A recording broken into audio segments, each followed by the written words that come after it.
Welcome to 21st Century Saints. We have a few audio problems with our feed tonight, so apologies. It does even out. We are very thankful that you are being with us. Hope you enjoy the episode.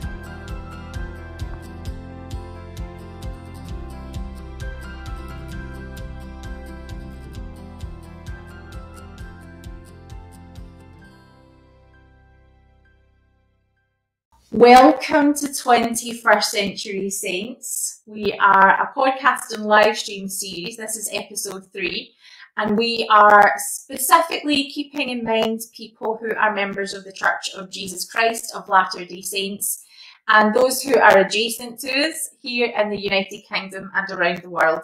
I'm your host, Jane Christie, and this is my co-host, Alana Wilson Bryce. Hello.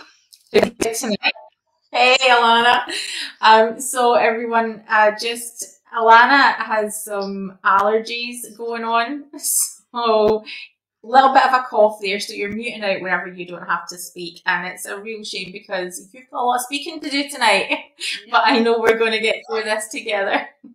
So we're just gonna jump right in tonight. But what we're going to do is just put a content warning out first. That we are going to talk about some issues tonight that are painful. So this might not be the episode to have little ones in the room. And we'll give out content warnings throughout the show as we talk about some of the painful and difficult things that are going to come up. So we're going to jump right in. Alana, do you want to share a little bit about yourself, from what you do, that kind of thing? Yep. So my name is Alana Bryce. I am almost 40 in June. I have a little girl, Daisy, who is going to be 8 in a few weeks. I live in a little town called Airdrie in Scotland. Grew up in Airdrie all my life. And I have 4 siblings, two sisters, 2 brothers, 1 little brother, 3 older siblings. I was supposed to get married last year, but due to COVID, that didn't happen. So no further dates yet, just due to not knowing what's going on. Anything else you'd like to know? Yeah, any good callings? What's your church pedigree? What callings? Church callings, I've had a little variety. I served in the nursery with the children. I think that was one of my first callings, if I remember correctly. I've served as a teacher in Relief Society twice, I think. I also have served in Young Women's. And just before lockdown, my current calling was music director in primary. Excellent. And there is a little bit more we're going to talk about as it comes to, but so what we're going to do is we're going to start right back at the beginning of your journey, just to give a little bit of context to your life and your life in the church. You were born into the church, is that right? As we would say in the Mormon world, you were born into the church. That means, do you want to explain what that means? Well, my parents were already members, so I was basically a Mormon when I was born. Although not baptised, obviously, but, I was raised in the faith from I was born. You're raised in the faith. And so that means that when your parents are married as members of the church, they've been sealed in the temple, and which means they're going to be together in the next life too. They were married in the next life too, and that any children that they have are going to be sealed to them too. So you were born into the covenant. Is that not what they born in the covenant? Yeah. So do you want to maybe kick us off with telling us a little bit about family life, about were your parents converts? Yeah. So my parents, I had to take a few notes on this because you know what I'm like with dates. So my parents joined the church in July of 1979. At that time, they had my 2 oldest sisters, so they were converts to the church along with my parents. And as I said, I was born into the church.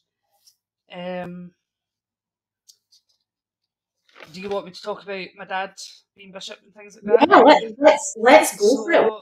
obviously, up in church? but being raised in the church, obviously from a young age, don't have memories. Obviously, you know, when you're a baby, you don't remember all these things and kind of grown up. My dad was bishop from 1989, so I was around 8 years old, which was also the year I was baptised, to 1994. So, I mean, just so that everyone knows, just due to a lot of things in my life and due to mental health, I don't have a great memory for things. So there's a lot of my childhood that I don't recall. So I don't have really many memories of being in primary as a child. I think the only memory that I have was, you know, when my dad's mum passed away and my aunt came to the church to tell us that she passed away. I have that memory of that day. But I don't really recall a lot of my primary experience within the church. So what you have then is kind of the way that you guys are known today. Is you're a big Mormon family, right? Yeah. Dad's bishop. All the kids. So how many kids in total? Five. Which for really a church member in Scotland, I mean that's quite a big. You know, for an ordinary family in Scotland, that's quite a big family. You guys are very, very well loved. You know, you're a very popular family, and I remember that I joined the church in 1994, just as your dad was coming to the end of his tenure as a bishop. So that's when we first met, and yeah, we have a collection at all, which I think is adorable. And we're going to talk more about that memory thing later on, but yeah. So one memory that I have of when my dad was bishop, I can't remember exactly what year it happened, but our ward building was broken into, and it was burnt down, sadly. Wasn't completely burnt to the ground, but there was a lot of damage. I mean, I don't know if it's appropriate to share, but the person who broke in, or the people who broke in, left my dad a nice little present on his desk. Needless to say, I don't know if it's appropriate to say exactly what I'm talking about, but yes, probably not. But I think we can all guess what that message was. I didn't know about that until fairly recently, like maybe the past 5 years. I had no idea.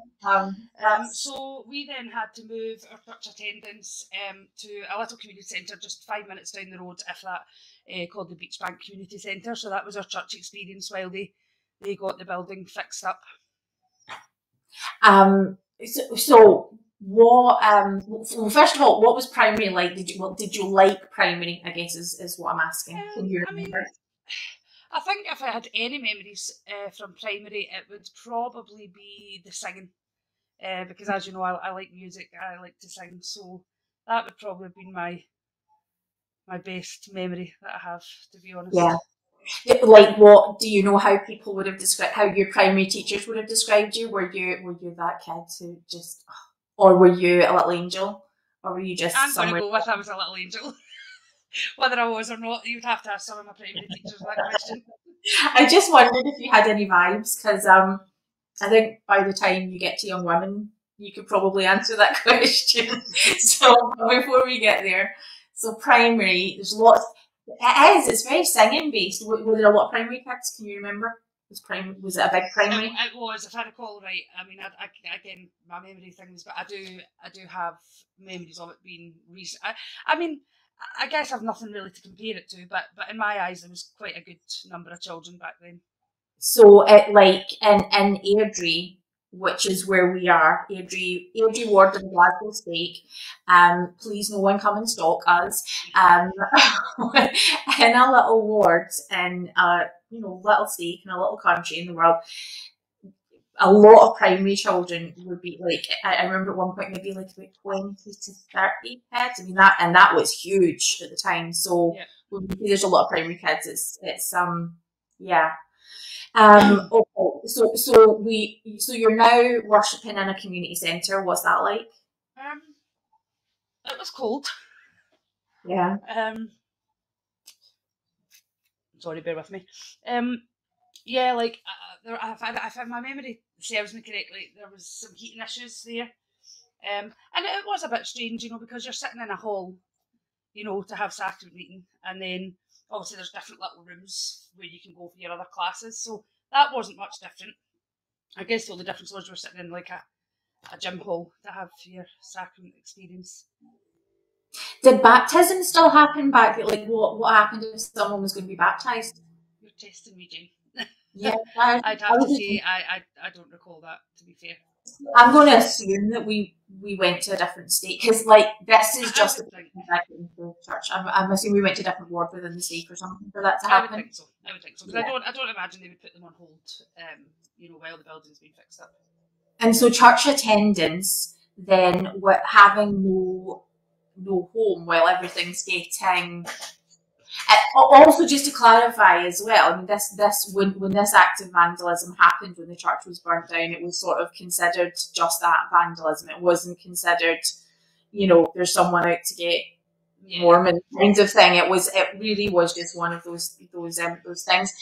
But yeah, so how were the church members when they didn't have a home? Like, were there fewer people coming out, can you remember? Or did it go super full? I would probably say it wasn't much different, because, I mean, it was literally minutes from the church building, so it wasn't like we had to move somewhere that was so much further away from the building.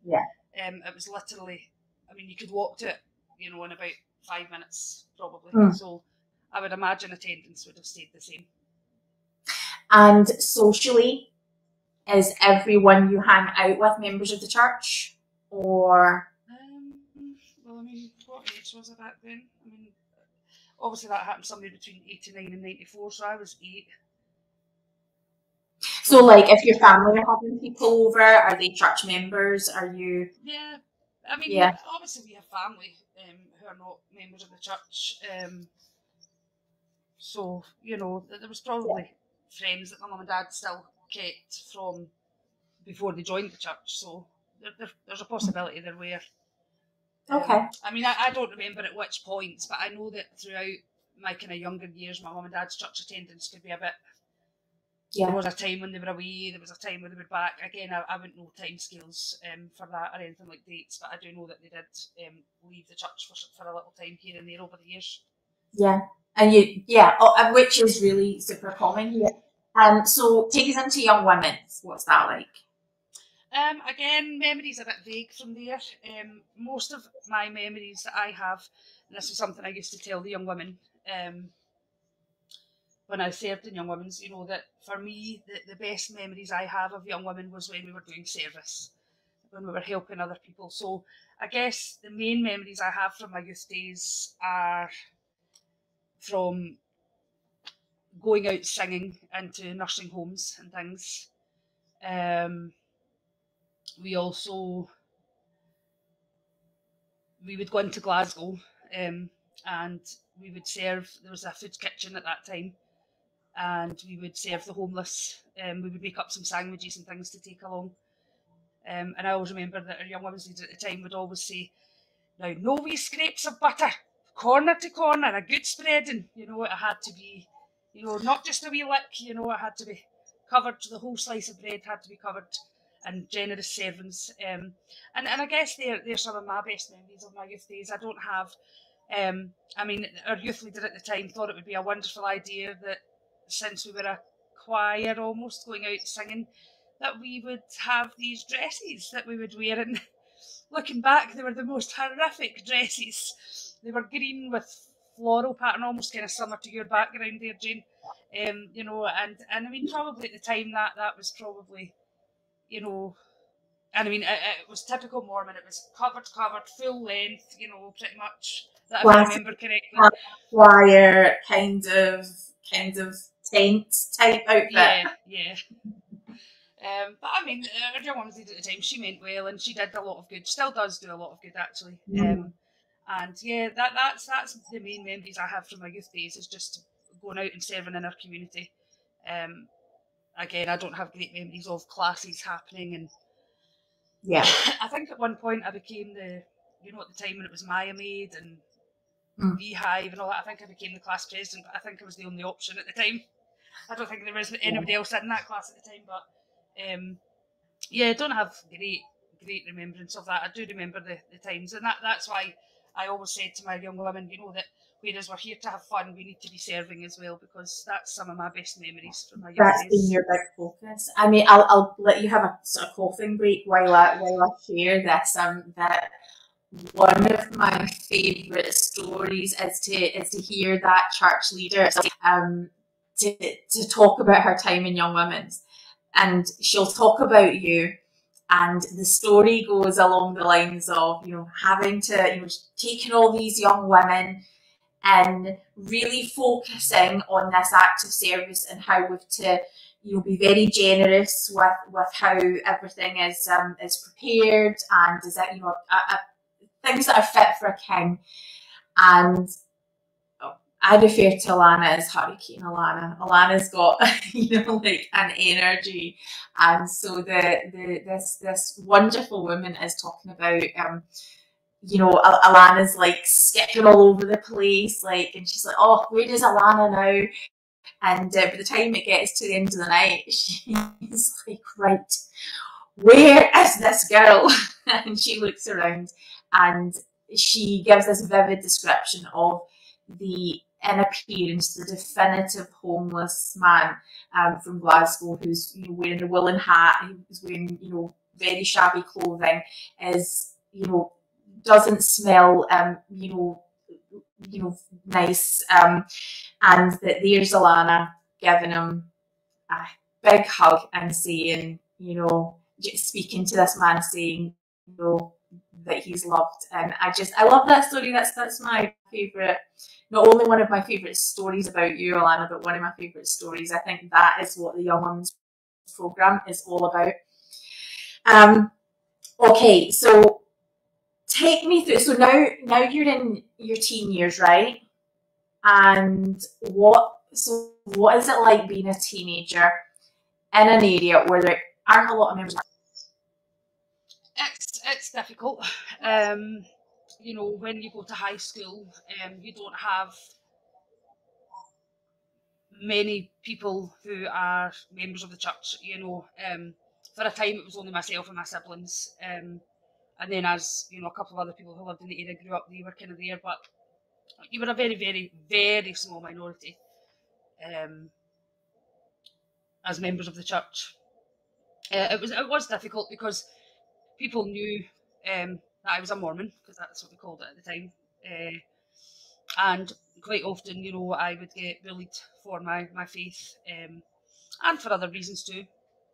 And it wasn't extremely nice, because I think, you know, looking back, I think, why should my religion matter to you? Why should that change? Shouldn't you just look at me as a person and not the religion? And it was very difficult, because it made me a bit resentful towards church, because I blamed the church that I was getting hassled at school just because of the religion that I was. Didn't it make you feel more special? Nah. Yeah. That's really interesting and painful, and yeah, because we don't normally talk about that, right?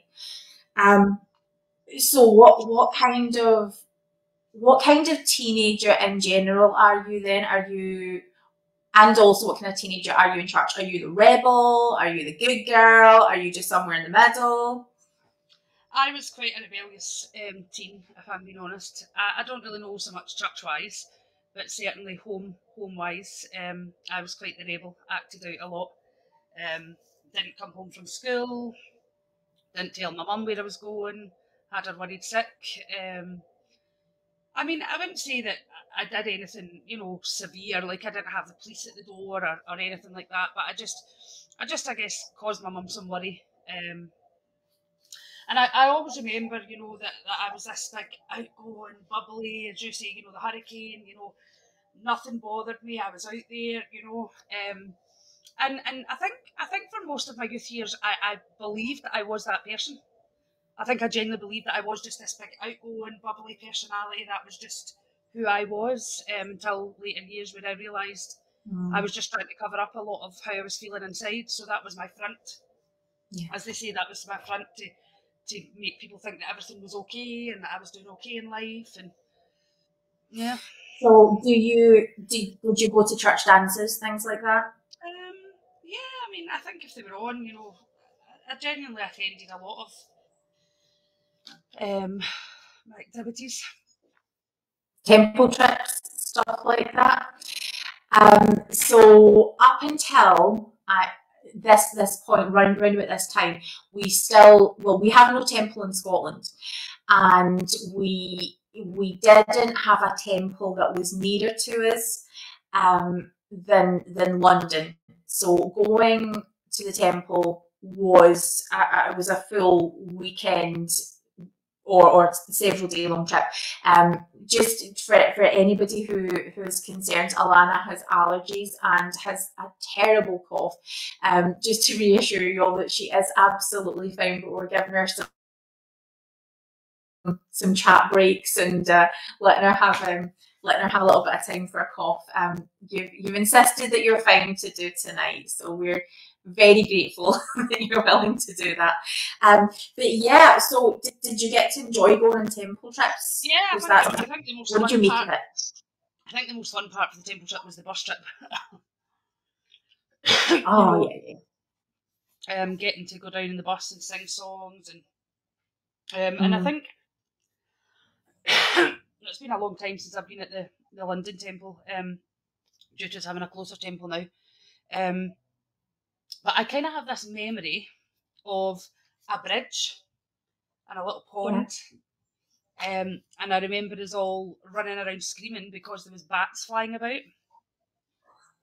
You know, we're in the temple. Alana does not love things flying at. When Alana's around, for some reason, I would not have believed this until I experienced this for myself many times. When Alana is around, for some reason, birds, moths, bats, they just all come out. Yep, so I can imagine. I always say they're out to get me. But yeah, the temple trips, we would leave on the bus like in the evening, so we'd be travelling through the night, right? I think so. Yeah, not always, but I mean, I remember some very, very late night trips, and yeah, singing at night. Yeah, it was a long trip. It was a long trip.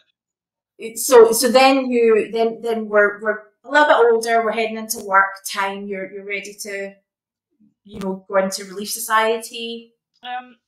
Yes, I'll just backtrack a little bit. I hated school. School. I think because of what I went through with the bullying and things, and eventually I did have enough. Like I put up with it, and then it got a bit physical one day with a boy, and I just had enough. Then I broke, and I went to the head of my year and spoke to him and said, "I can't do this anymore. Someone needs to fix it." So they were dealt with, and it stopped after that. But I hated school, and I think it was mainly because of my experience. And I left school at 16. So I got my first job. My mum told me if I left school at 16, then I had to be actively seeking for a job, that she wasn't going to keep me for nothing, if I wasn't staying on in education. And I think that's quite a common thing with, I'm not saying all parents, but I think at that time, possibly was. So I got my first job in a solicitor's as a little office junior. I was only there a month, and then my sister worked for, it was Office International at the time, it's now called Lyrico, and I got a job there, and I worked there for quite a number of years. So yeah, I just went through life working. In between that time, I think I kind of left the church for a number of years.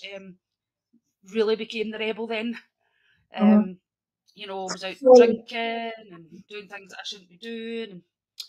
And yeah, it was just, I guess it was just part of, you're raised in a faith where none of this is, you're not allowed to do any of these things. And so when I decided I didn't want to be a part of that at that time, you were trying things. And so we're talking about word of wisdom stuff. We're talking about law chastity stuff.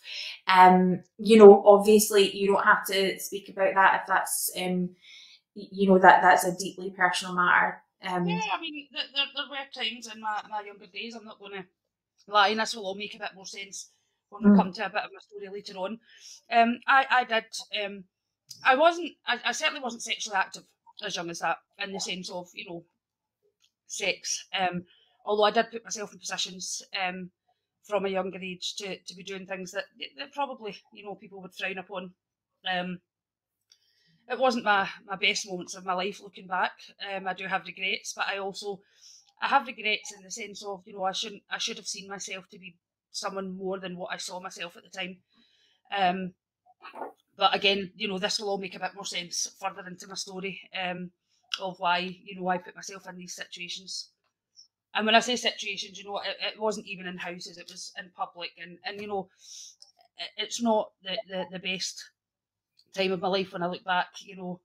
And I sometimes see some of these people and I think, oh, what must they think of me, you know? Do you mind me asking, just I can feel the hearts of the women who are listening and watching this, and you used a phrase, you put yourself in situations. And I just, while you know, I'm not saying please elaborate on that because those are deeply personal situations. I'm very aware of the language that you used around that, you know, that you feel that was your actions. I can hear that tension of you've been taught not to break the law of chastity, break the word of wisdom, and so you really feel, you know, that yeah. Well, I mean, there was times obviously from teenagers, you know, you think you can take on the world and that nobody's going to know, and you know, you're out drinking in the streets and you get so drunk that you put yourself, and that's kind of where I was going with that. Like, you know, I was so drunk that I put myself in situations where I don't know what could have happened because I was so drunk.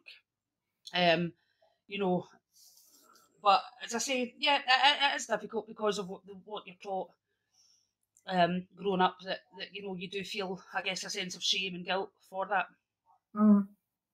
Which, you know, I guess, and I'm just sort of putting a shout out to this, just acknowledging it, because as women we carry this with us. That I don't think I've ever heard someone in this situation who has spoken about a time in the church and has spoken about a time when they were drinking a lot. They've never spoken about drinking too much and putting themselves, you know, in a situation where they are not responsible for, or you know, they wouldn't be aware of what would happen. And I just wanted to acknowledge that as a uniquely, you know, a uniquely female thing, but also because you've been taught that you know, we need to make the right choices, and that you know, that this is on you. A lot of those teachings become, well, you know, I drank too much, so I'm in a situation where you know, I'm putting myself into a situation where I'm, you know, potentially in danger, and I just wanted to acknowledge that. Okay, so in your church life, what's the next big thing that's coming up? So I don't recall at exactly what point I decided to go back to church. Obviously, I spent my years, you know, out drinking, smoking, you know, hanging out with friends, going partying, going to the discos, and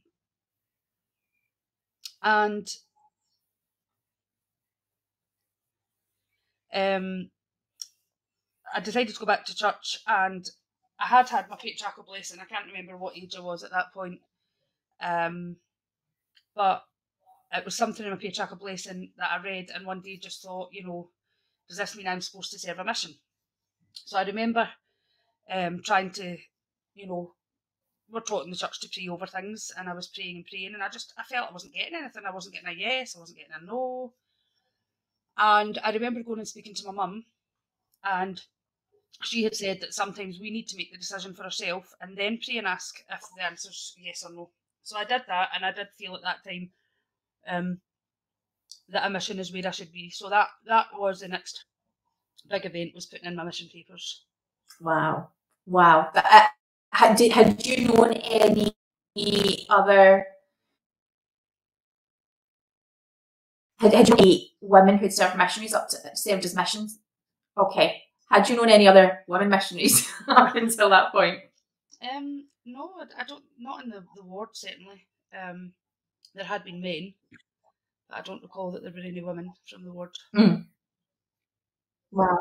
So you're a pioneer. So what was that like?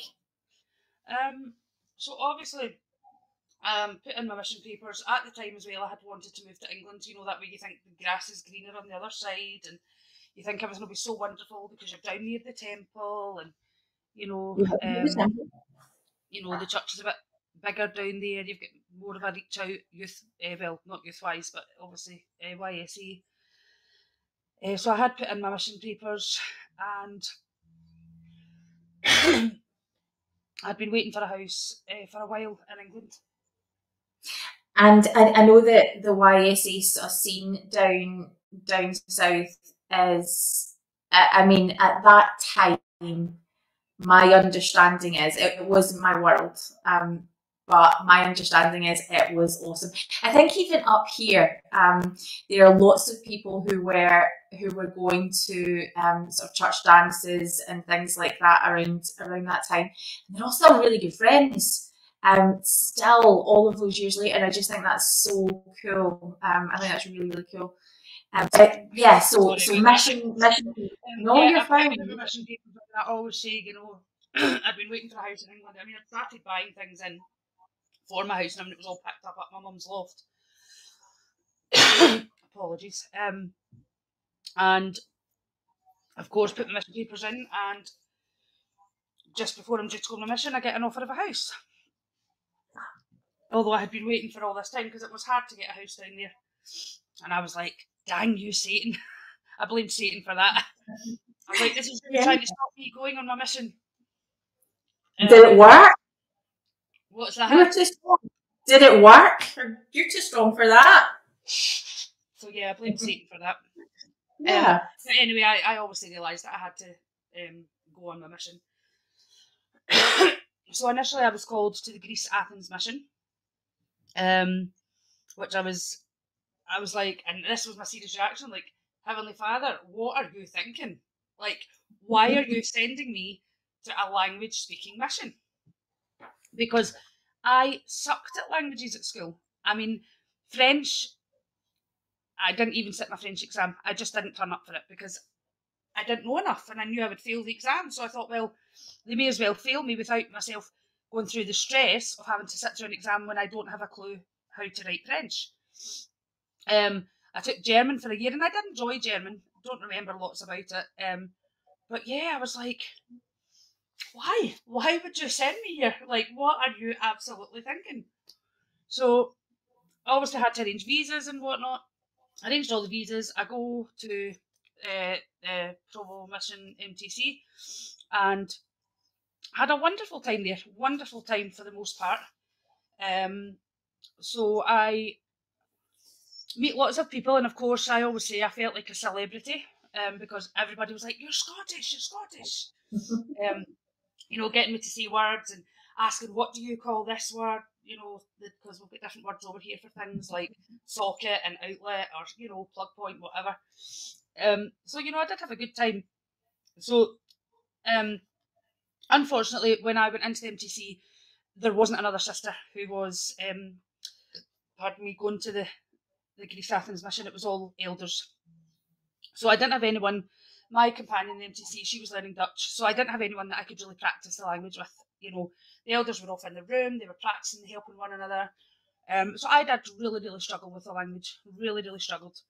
I had a female and a male teacher, and I went to them both, sharing my concerns that I was struggling, that I needed help, that I was concerned about going on my mission because of the language barrier, that I didn't know how I was going to communicate with people when I could barely string a sentence together. And I was told, oh, don't worry, you'll learn it while you're out there. You know, you'll pick it up more when you're out in the field. But I genuinely could not put a sentence together. Knew some words, but genuinely just really struggling. And I went multiple times to voice my concerns. And so one day, I didn't even know I was going to share this story, but I just feel I have to share it. One day we're in class and you know, you don't want to feel the odd one out. The teacher at the time, the male teacher, had said that, you know, we had to speak Greek in the class only. We weren't allowed to speak English. And if you did speak English, you had to do press-ups. So obviously you're sitting there and you don't want to kind of say no, and you know, so as time's going on, you know, I realise I need to go to the bathroom, and I don't know how to fully ask to go to the bathroom in Greek at this point. So I start trying to say the words that I knew, but because I said a few English words, and it's the one Greek word that I've never forgotten, and that was trianda, or something along those lines. Apologies, because I see that Deborah's saying her husband and I did our missions in Greece, Athens. But I think that was the number 30, if I remember correctly. So keep in mind, at the time, I didn't have a full length skirt on, it was just kind of down past my knees. And so I come back from the toilet, and I think at this point it was like 90 push-ups, and he wanted me to get down on the floor and do 90 push-ups in front of all these elders. So me being me, I refused. I was like, I am not going down on that floor with my skirt on. I felt so, I just felt this small. I just felt like, really, is this what it's about, punishing me because I can't speak the language? So he said I could do them up against the wall. I've never felt so belittled in my life. And so at this point, this was my breaking point. I just left the class, went to my companion, and I just broke down. I thought, I want to go home. I'm not going on a mission. If this is what it's about, I want to go. I'm not going on my mission. So she went to her teacher, and we sat and we had a talk.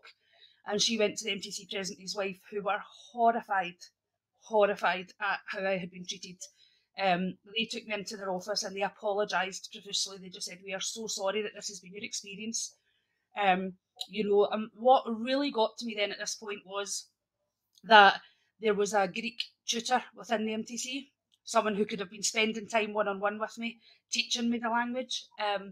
And I had a 5-minute session, 10-minute session with her, and I learned more in those 5-10 minutes than I had my whole class. But by this point, the MTC president felt that due to how severe I was and where I was at, you know, feeling, wanting to go home and things, and he was concerned for my mental well-being. And he said at this point that he felt he couldn't send me to Greece because it was just going to be too much for me, and that he felt I would end up coming home. So, try and cut the story short, so he then says, if you're okay with it, we're going to put your call back to the First Presidency and we'll see if we can get you reassigned. So when I got my reassignment, I was just like, oh, brilliant, okay. And everyone else was like, you're going to New Zealand? Wow, like, and I'm like, yeah, and like, you're so lucky. And I'm like, why am I lucky? Like, it's just another country. But apparently I was so lucky because Lord of the Rings was filmed there. And I might still add that still to this day I've never watched Lord of the Rings. So, but yeah, so I went to New Zealand, and I'm a bit of a believer of that. I was never intended to go to Greece. Maybe there may well have been somebody Greece I'm supposed to help, but I went to New Zealand Wellington mission, and I had an absolute ball. It wasn't easy though. I mean, I had some difficulties with mental health there at this point as well. I had a complete breakdown, and I wanted to go home. Like I said, I was going home. My companion had to call. I mean, I feel bad for that companion because I really was not nice to her, but it was my mental health. It was. I'm not saying it. How long into your mission? How long into your mission? I was with when I first went in, I had 2 companions because obviously I wasn't necessarily assigned. So, and then I think was I there with them for 2 transfers. I think it was mid-transfer, and it was my second companion. So probably just months. My companion, my depression just hit, and at this point I didn't even know I suffered from depression. I think I've had it for a number of years and not known. My companion made me go out door knocking, and honestly, thinking back to those people who had to open their door to me, I couldn't even smile. I mean, I was like, hi, we are missionaries from the Church of Jesus Christ. I mean, I genuinely don't know what my companion was thinking at that point. But anyway, I broke down, I just lost it when we were out. I was like, I want to go home, I've had it, I'm not doing this. So she had to contact the mission president, and he spoke to me, and he actually said to me that he was not letting me go home. He said, I'll keep you here kicking and screaming if I have to.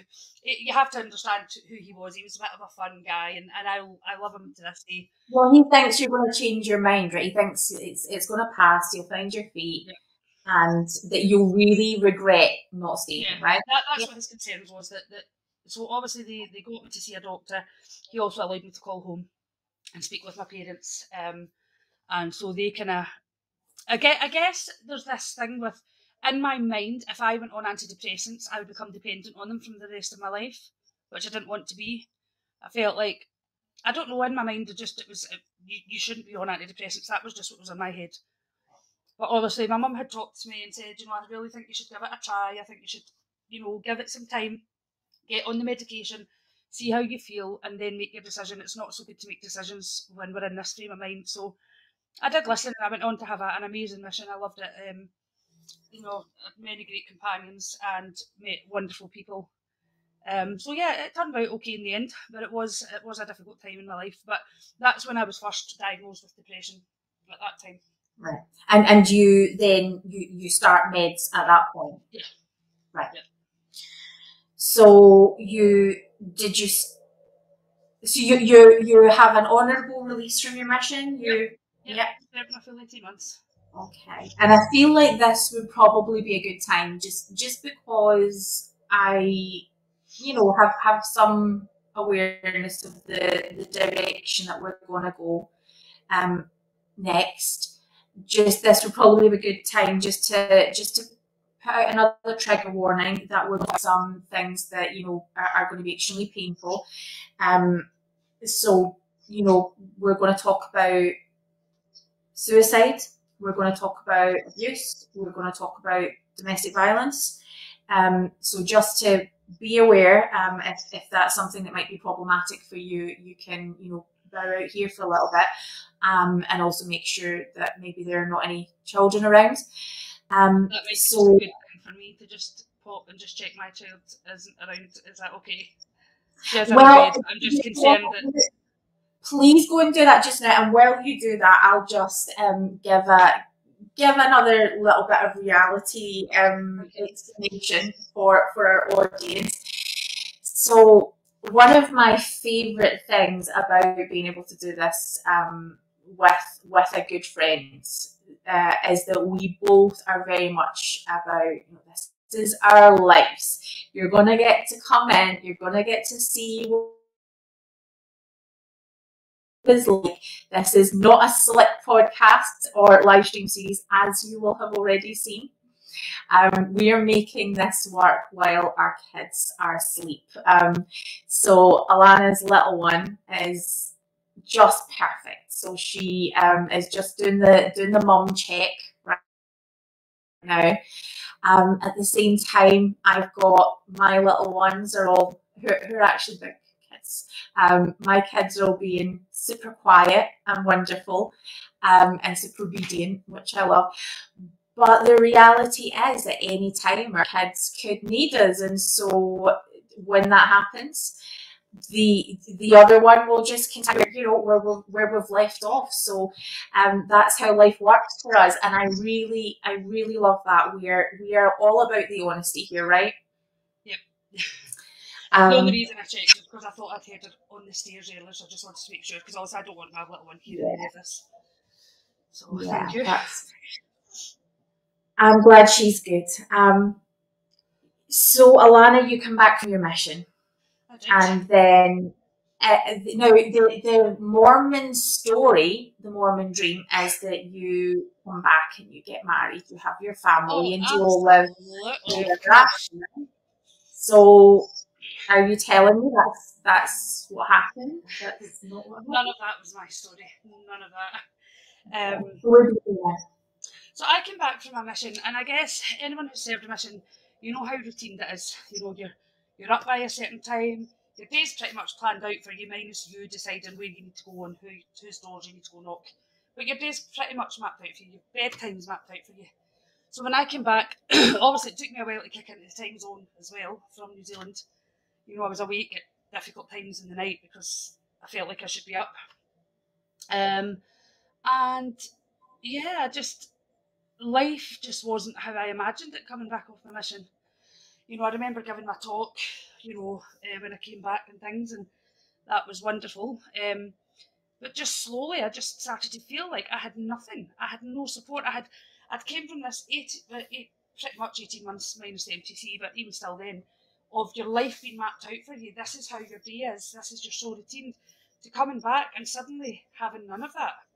you know, you think to yourself, I'm going to try and stick to my routine. You have all these ideas, you know, I'm going to try and still get up and study my scriptures every day and pray every day, and I'm going to try and have some kind of routine for my mission, you know. But then you need to start thinking about jobs and working and things, and yeah, I mean, I did okay for the first little while. I mean, I got a job and I booked flights to go to my mission reunion in America. I went to that and that was wonderful.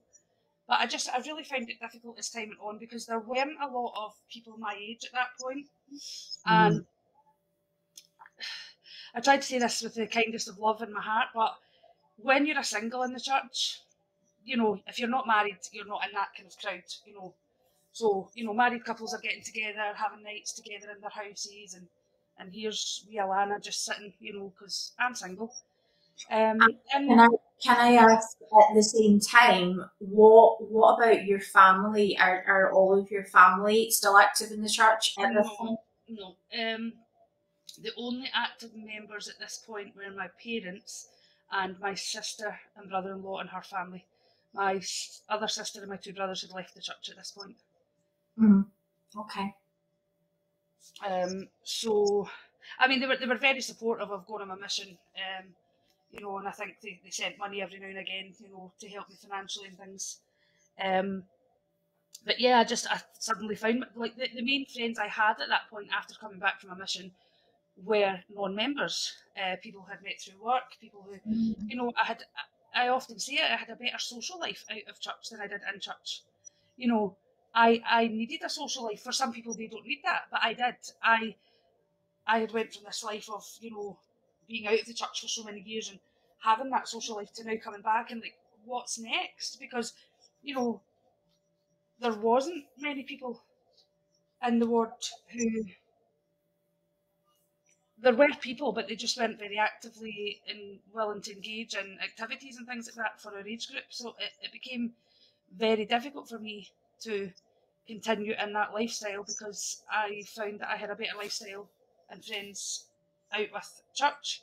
And so before I knew, I had then left church again and had went back to old habits and back to a way of life that, yeah, you know, I wasn't raised to be in.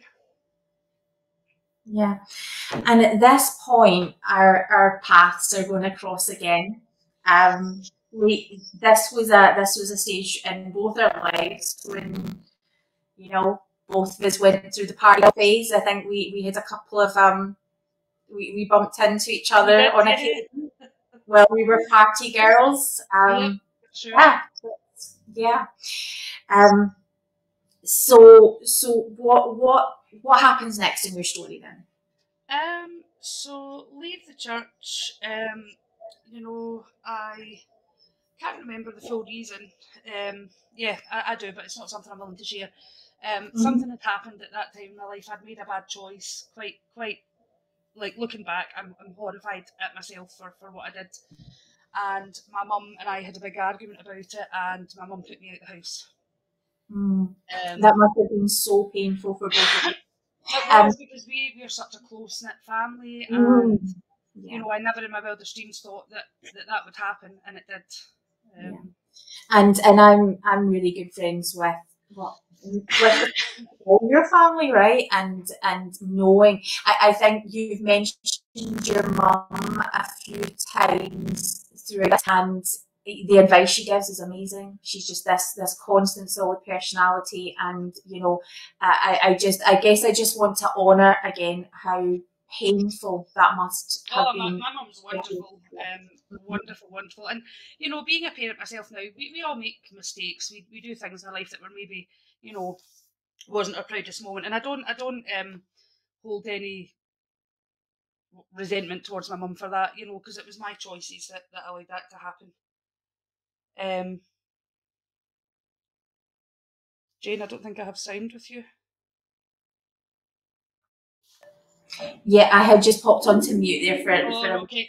I was just because I was like, have I lost you? Have you gone? Happening here. I didn't even know. I could have noticed as well. Sorry about that. So yeah, I ended up. I had to go to our local homeless unit at the time. Obviously, had to see I had nowhere to live, so went and got a little not scatter flat, it's just in the homeless unit. You share a flat with someone, but you've got your own room with a locked door and you share a kitchen and things. And yeah, I met some not so good people there, which was a big turning point in my life. When you're feeling lost, when you're feeling lonely, your family are not around. And the funny thing is, I remember back the man who was the concierge, in the homeless unit, he warned me about these people. He said, not the best people to be hanging around with, try and distance yourself. But the way that I was at that time in life, and pretty much probably all of my life actually, if I was told not to do something, I was so inquisitive into, right, why are you telling me this? I need to know. So I would do the total opposite, and I would, it didn't matter what he had said, because at that time I had no one. These people were taking me into their circle, we were playing some cards, I had people around me, whereas I had no one. And I, looking back, I really wish I had listened. Because one of the people that I got with, I started dating, and everything was wonderful to start with. Said all the right things, done all the right things, and then slowly, before I knew it, the violence started. This is quite, I'm not going to lie, this is difficult for me to talk about, whereas I talk about the other things in my life that I don't find difficult. This is something that I've not really addressed for quite a long time, so you'll have to bear with me if I and just quiet moments. Of course, and just keep in mind that, I think it's important to remember that you still get to have your boundaries, and you don't have to share things that you don't want to share. So it's just acknowledging and honouring that, the world doesn't have to know your story. No, I mean, I'm happy to talk about it. You don't need to know every detail about it, but so I at this point, start getting told loads of things. You're fat, you're ugly, you'll never be anyone, you'll never find anyone other than me, all these things. And I always say this to people looking back, like, although the violence wasn't pleasant, I would much rather the violence happened than the words, because the words sink deep, and the words did sink really deep based on, I'm trying to be careful because we've not discussed the other thing yet, they rung true, because that was who I felt I was anyway. I didn't think highly of myself, so these words going in, like, I started to really believe them. I just thought, he's right, who am I? I'm a nobody. I don't deserve happiness, so I may as well just put up with this. So, I mean, at this point, I think I was talking to my parents again, although that my mum had put me out the house, we were still talking.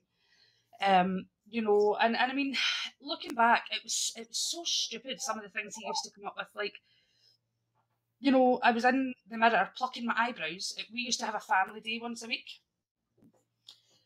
And, I would go down and I was plucking my eyebrows once, just trying to, fix. And I was getting accused of going down to have affairs with my brothers. Like, that's how ridiculous it was. Like, I was like, are you serious? Like, yeah, I'm going down to have an affair with my brother. Absolutely. That's exact, and I used to say to him, what, do you not want me to look okay?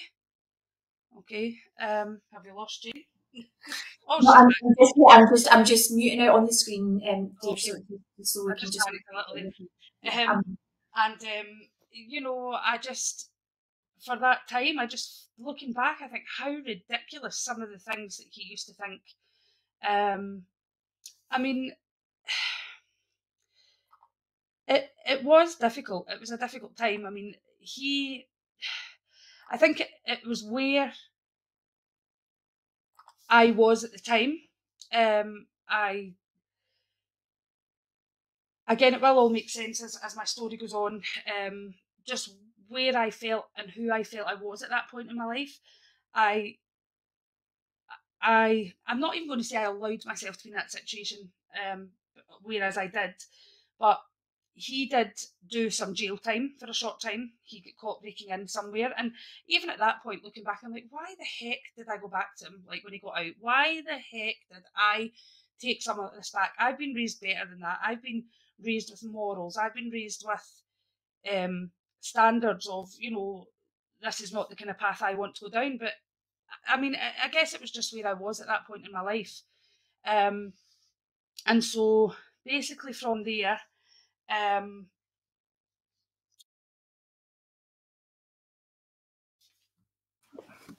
I get back with him. At this point, my dad's dad, where I lived at the time, it was in big high-rise flats. They've recently been knocked down, and not too far from there was a nursing home. And my dad's dad ended up in the nursing home because my aunt wasn't fit to look after him anymore.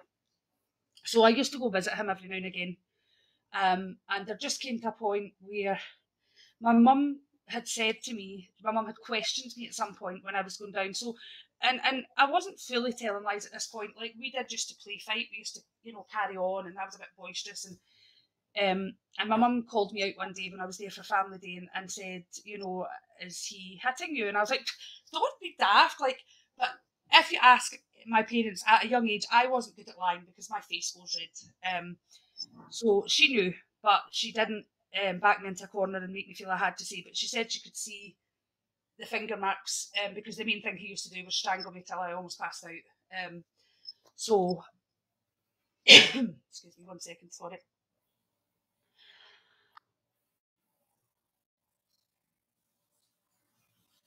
And I just, while you're taking a mute break, Alana, I just want to acknowledge how brave it is for you to share this. And I think the number of women, particularly, as we focus in on our faith community, it's a really difficult thing to talk about. Never mind when you are, maybe isolated within your faith community. I think we'll come back and talk maybe, about how some of the teachings, while we're in Young Women's, about, what the ideal is and how we should be interacting with the men in our lives. That ideal, when that doesn't really mesh,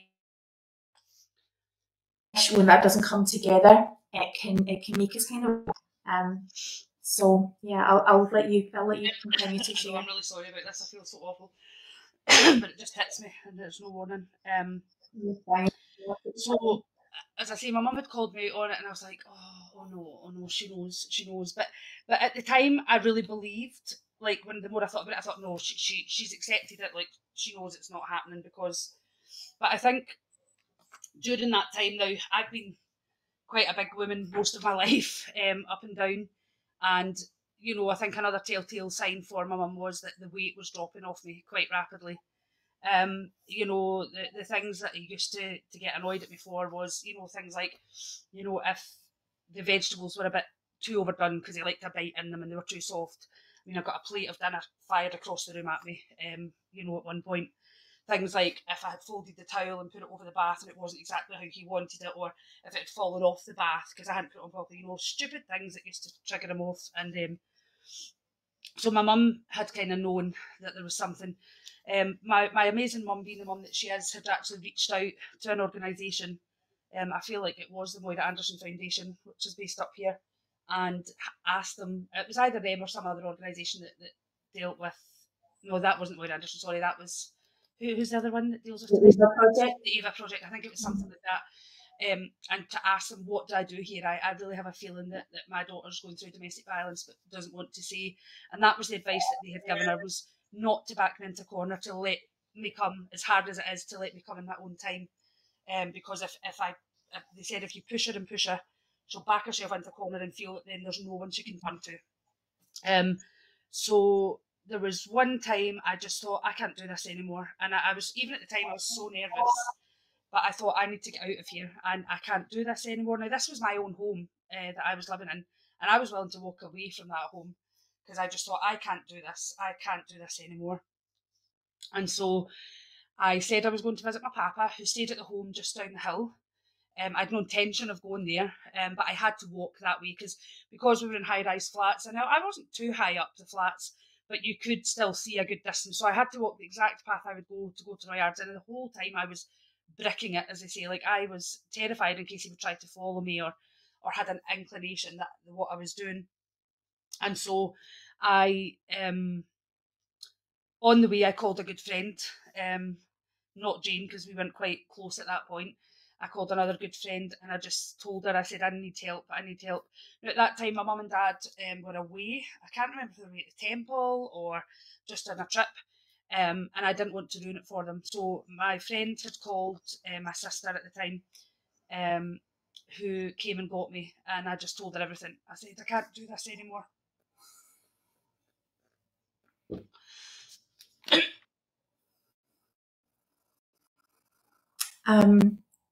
And I think we've got to the point where you can say that. I just want to honour the fact that you got to that point. So obviously, my sister took me to our house, and we didn't want to tell my mum till they were back. I didn't want to ruin the trip. So when I was at my sister's, and I couldn't believe it. Like, he obviously by this point had realised that I had left him, and crazy things like, I guess it must have been part of the upbringing he had. His mum obviously experienced this and thought it was okay. His mum was calling me and begging me to take him back. I was like, are you for real? Like, he doesn't mean it and all. I says, well, no, I can't live this life anymore. So my mum and dad got back from the trip and we were there at the house waiting for them. So obviously right away they knew something was wrong. And still to this day, I'll never forget my mum's reaction. Anyone who knows my mum, she's quite, and when I said the words, he's been hitting me, she's like, I knew it. She's like, get me that phone, I'm getting it. Sorry, I need to be mindful that I'm speaking to people who are not Scottish. But she was basically like, get me a taxi right now, I'm going up there, I'm going to sort him out, And I begged and begged her not to, because I said, Mum, you don't know the type of person he is. Please just leave it and just let's just walk away. So I actually had to leave my own home. We contacted the council and told them the situation. And we contacted the police as well. The police had came to be an escort to let me get into the house and get all my stuff out, because we were scared in case he would be there. So managed to get all my stuff out of the house. Didn't have huge amounts at that point, obviously keeping in mind I had been homeless for a bit. So I then lived with my parents, and I promised my mum I wouldn't have any contact with him, and I'd been getting messages from him. I was trying to block him, like stop him from messaging, and I allowed him to get back in my head.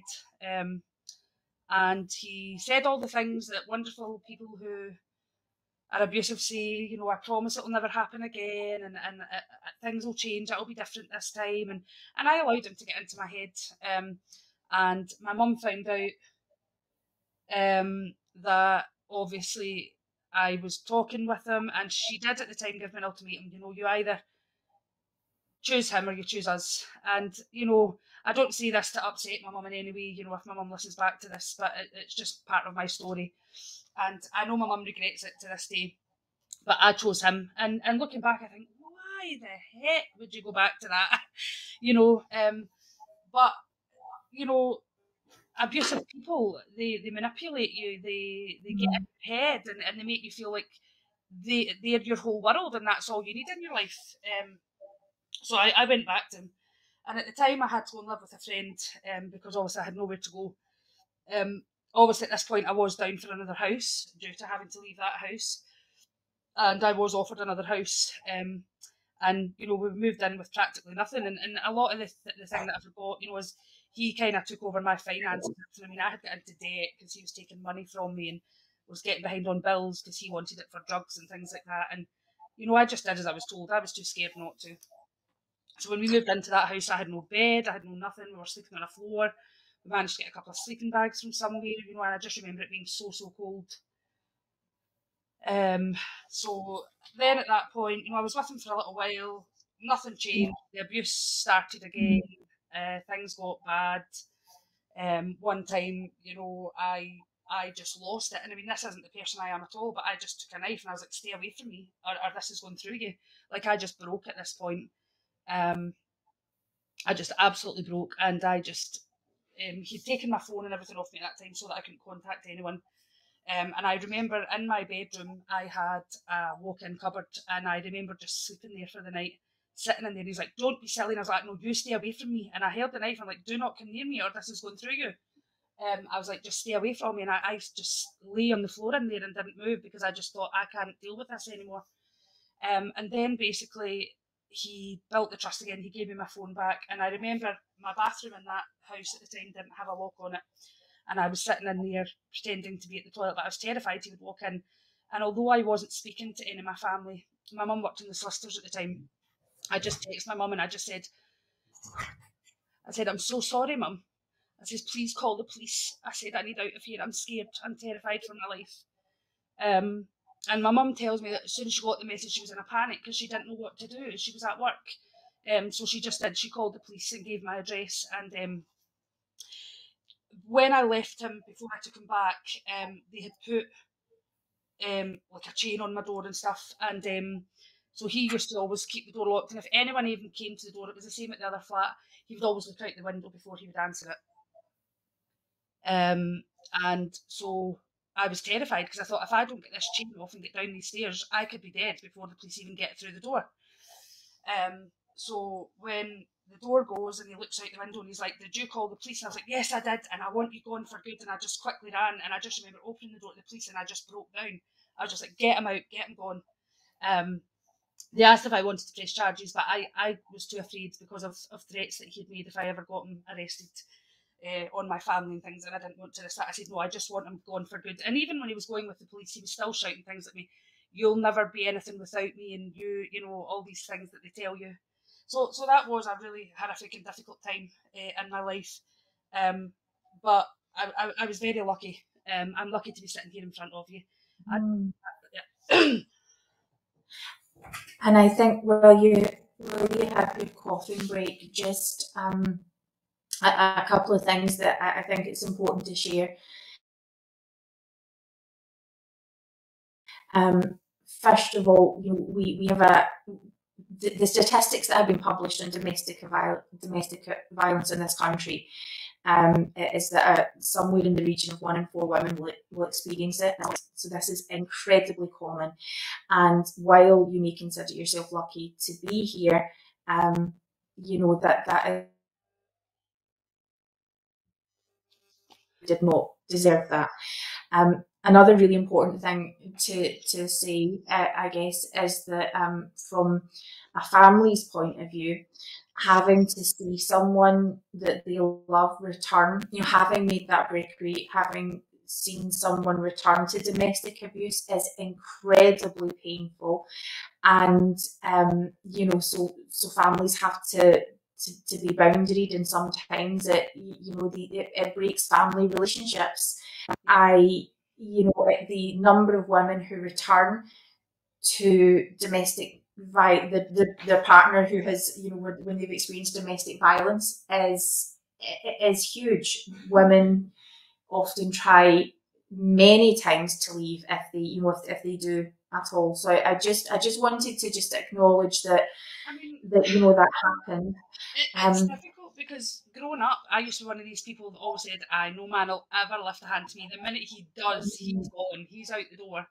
And when my mum told my sister, my oldest sister, that he was beating me, my sister was like, "No way, no way, not our Alana, not our," you know, because again, Alana was this big outgoing, boisterous, you know, so people didn't see the real me, and you know, people couldn't believe it. And you know, when I say I was lucky to be alive, you know, I'd went just before my coughing fit started. I had to go and be examined from the doctor because obviously he'd been strangling me, and whatever it is that's here, I can't remember the technical term, but the doctor said he was literally, I can't even show you my fingers away from that he said if he hit that bit and strangled it up, I'd have been dead instantly. That would have been it. So I think that was the wake up call. I needed to realise that if I didn't stay away from him, the next time I could be in a body bag and my family would have to be holding my funeral. And so that day I walked away and I never looked back after that. And the fact that you could do that is incredible. I had to. I couldn't keep living that life, and I realised, you know, that it was broken promises. And I was just lucky that I was only in that relationship, you know, for 2 years on and off, because I know there's many women who are in it for 20, 30, 40 Right. years and can't find a way to leave. And again, I hold my hands up and I say, I was very naive, and I guess it was society and how, you know, I used to think, why can't people just leave? Why would they put up with that? I used to think that as a teenager. Why would you stay? And especially when you've got children, why wouldn't you just walk away? But I now, being in that kind of relationship, get it, and I understand why people possibly say, why can't they just walk away? But till that's been your journey, till that's been your story, you can't understand what that is like. They make you feel like they're your whole world, that you can't function without them, that you need them in your life, and they make you feel like you're a nobody and that you're not going to amount to anything unless you're with them. So, well, that was my experience. Other people might say differently. So I just often like to say to people, please just be mindful that when you hear of someone in a domestic violence relationship and you wonder why they're not walking away, that it's not just as black and white as you think. It's not just as easy as walking away. And if we have anyone who needs to reach out, you know, while we are here, there are national helplines that you can call and local helplines. If any of our viewers want to share any numbers that you're aware of or any links in the chat, we would encourage you to do that. Yeah. Alana, sorry. Please. No, I was just going to say, maybe that's what you're going on to now. I was just going to say that there's part of my story while I was still in that relationship that I forgot about. Yes, well, that's one of the things that if you're comfortable to, we're going to bring you back to, because it's going to, you know, you just sort of think about the trauma of you surviving day to day, but we also have to keep in mind that you have this, you not only do you have your relationship, but you have your which has been damaged. But there's this other relationship that you've been born into, your relationship with, and I'm not even going to say with God or with Jesus Christ, but I'm going to say with the Church of Jesus Christ of Latter-day Saints. So you have this relationship where you're a member of the Church of Jesus Christ of Latter-day Saints, and tell me what that looks like during this time. Well, obviously, you know, I was no longer going to church, had no intention of going to church, because obviously I was living this life of drinking, etc., and then obviously ended up in this relationship. So the next thing I knew, I was given a letter to attend a disciplinary council at our local ward with my bishopric.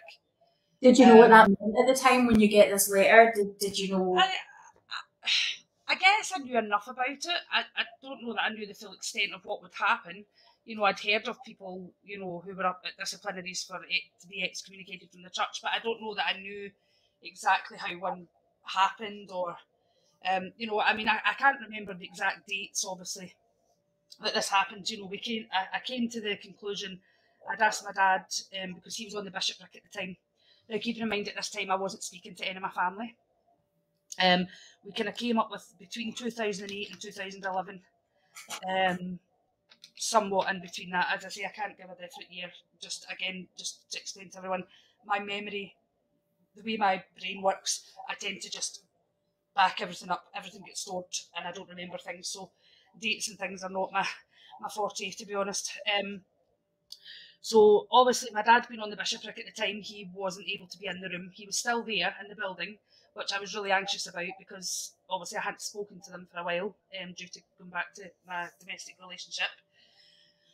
And so we arrived, and my dad, you know, said hi, and you know, that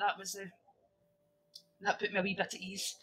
So obviously I'm just sitting at the time waiting to go in, and you know, the bishop at the time, wonderful man, had many good experiences with him the times that I was active in the church. But it was, I was very anxious, I'm not going to lie, because you know, you're getting into this room on your own with, is it 4 men, I think, because you've got the 3 people. Obviously someone was sent in to replace my dad, because he couldn't be in being my father, and then you've got the secretary. So I think there's about 4 men, and you're this one woman going in to sit in front of 4 men to basically decide your fate of whether you're going to stay an active member of the church or not. And you hadn't asked to see them, they've asked to see. Yeah. To see. Up until this point, do you mind me asking, what did your church activity look? So you hadn't been going to church at all? It's non-existent, no.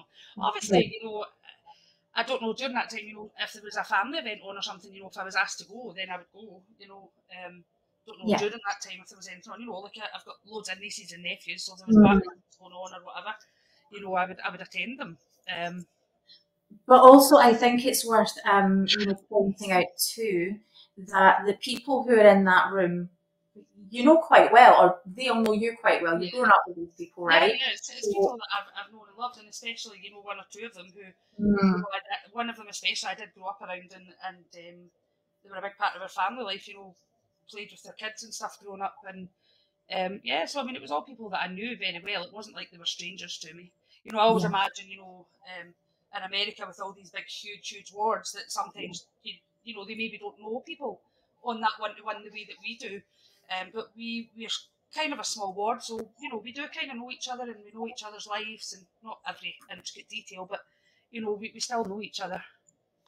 Yeah, and I just want to thank the comment there. You know, having to sit in a room with four men at a time, just to put a fine point on that, at a time when you have experienced abuse on the level that you have, that you're currently experiencing.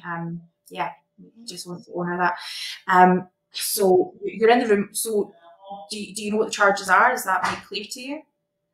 I guess. I mean, I was saying that to the other day when we were talking about what we were going to talk about.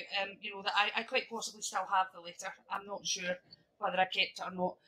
But I mean, I'm guessing it was just not living my life in accordance with the church teachings. You know, I was in a relationship. You know, I was living with him. I was drinking. I was smoking. You know, taking drugs. And when I say drugs, I don't mean heavy drugs. You know, I was smoking some, as we say, wacky backy, we call it. You know, marijuana and things like that. So I guess that was basically the charges, that I wasn't living my life in accordance with the teachings of Jesus Christ. Okay. So what if you're comfortable to talk about it, and obviously we know that these kinds of things are very sacred. We know that that you know you're asked not to, you know, it's made clear that you don't have to publicly talk about it. But do you want to share what your, I guess what I'm asking is if you want to share your feelings about the process, and then bring us to the major event that happened as a result of it. So, again, just due to my memory, I don't remember exactly everything that was said in the room.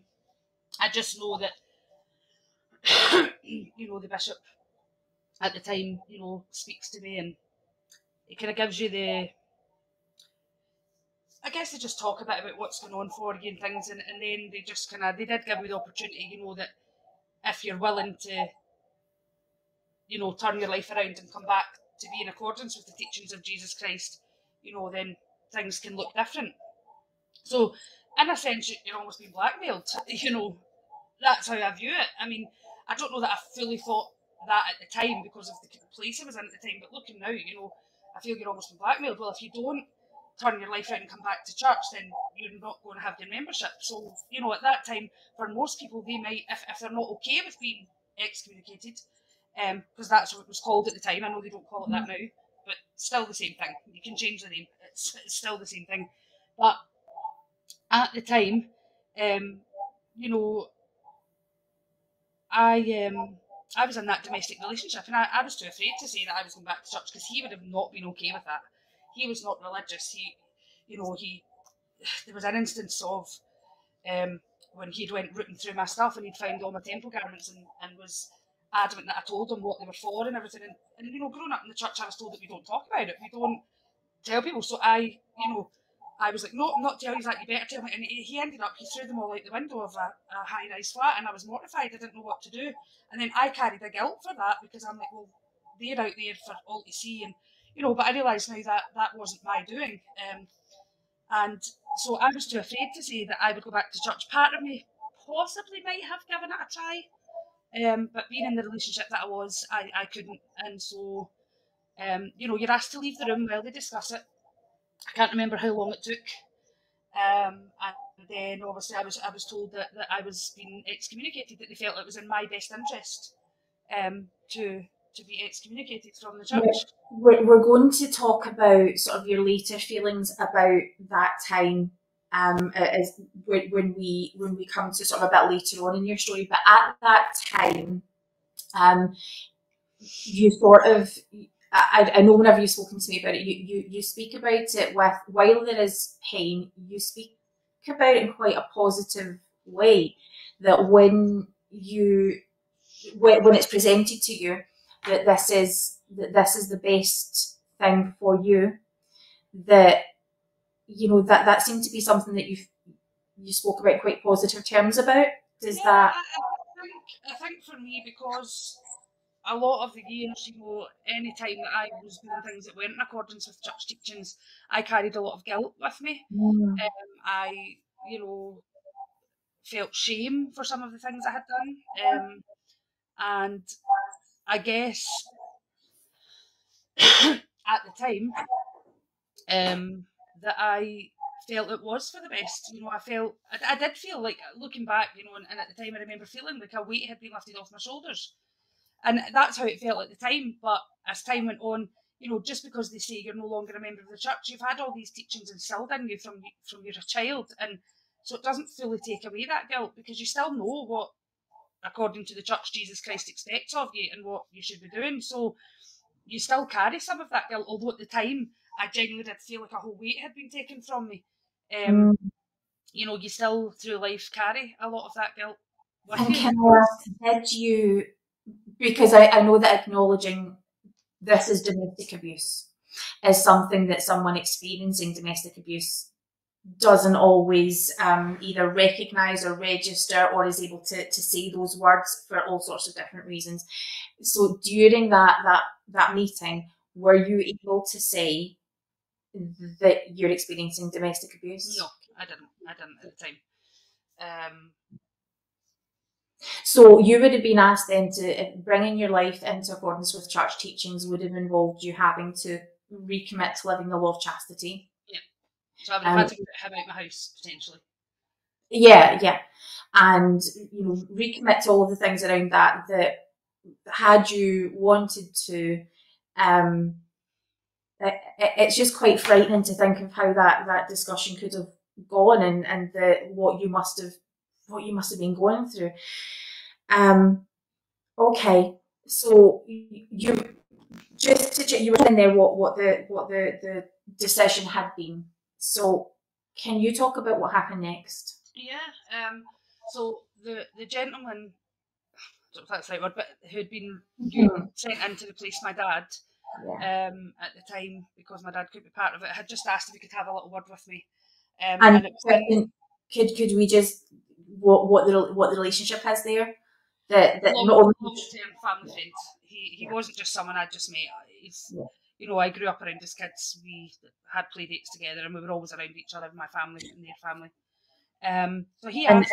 So I'm aware that I'm just interrupting, but I feel that this is just a really important place just to put in another trigger warning that this is going to get very difficult. And I just want to just give our audience just a time to take a breath and give you that time to.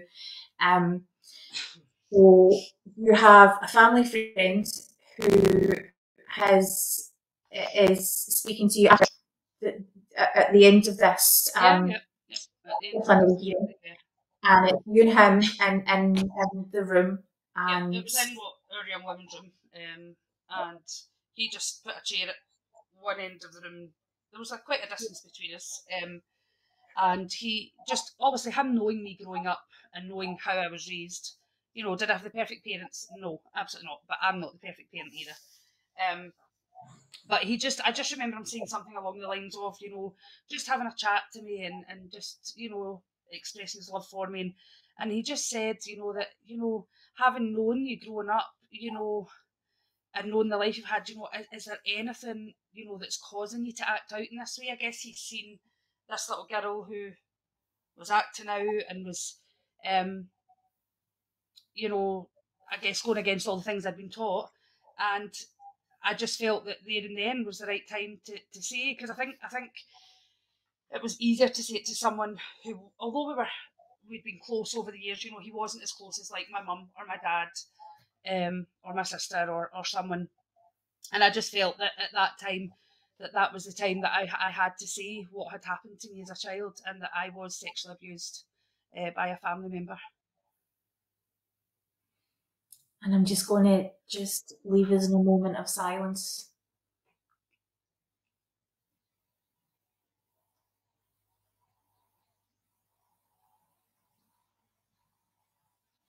And I also really want to just acknowledge that Alana has chosen to speak about this tonight.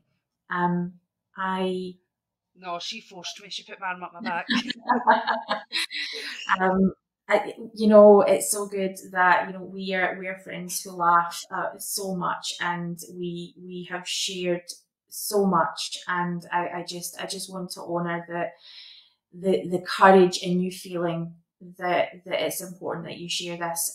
So again, I'm just going to remind everyone that we're going to talk about this, and just remind you, Alana, that you don't have to share whatever you're not comfortable sharing. You can talk about it in whatever general terms that you want, or but we are here with you, and especially the sisters who are watching, the women who are watching. We lend you and bless you with our love for you, and our respect for your bravery.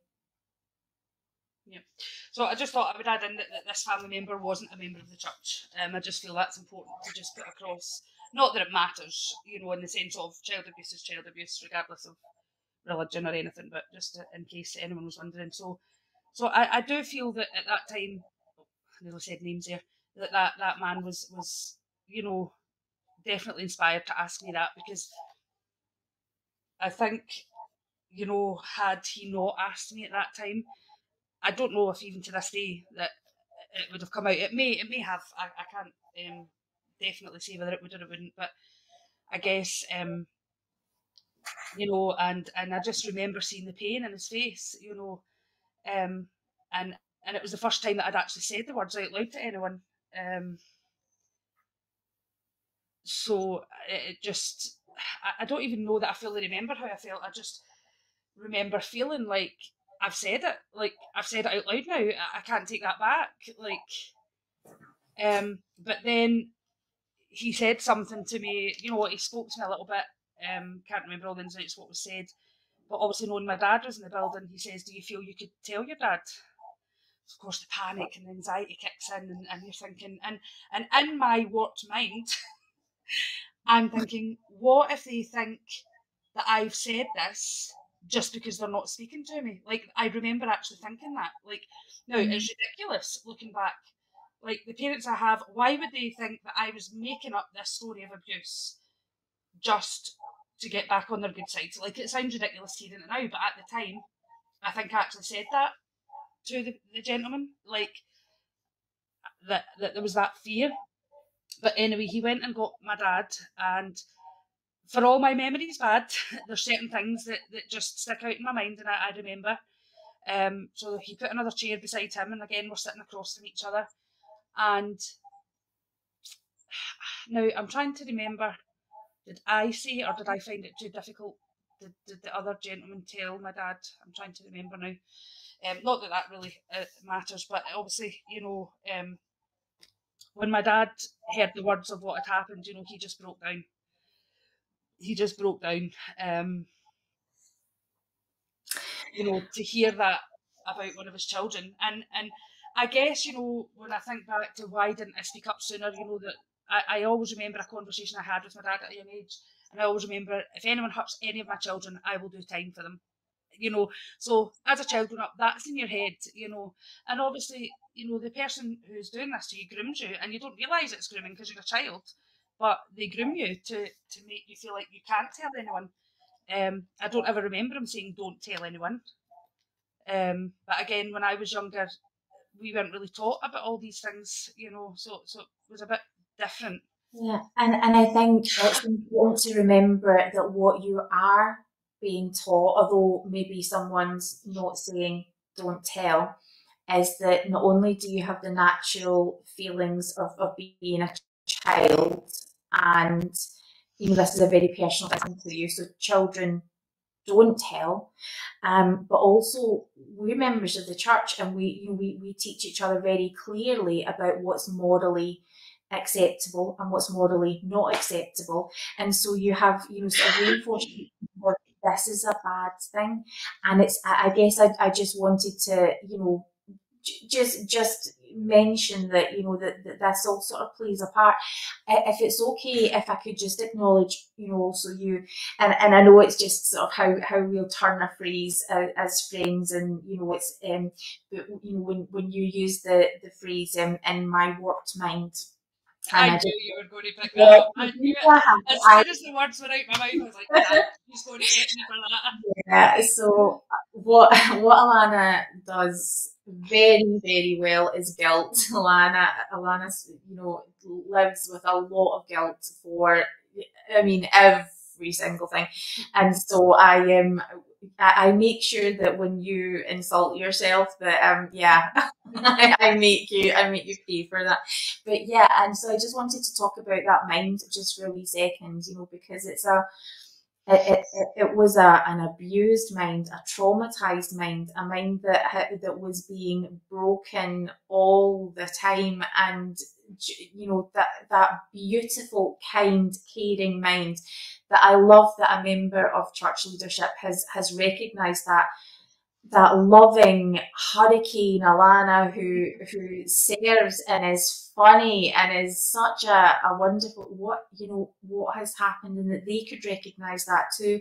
And so and I think this all comes back to whenever you talk about throughout this whole thing, you talk about you've struggled to remember things. And I think when people have been through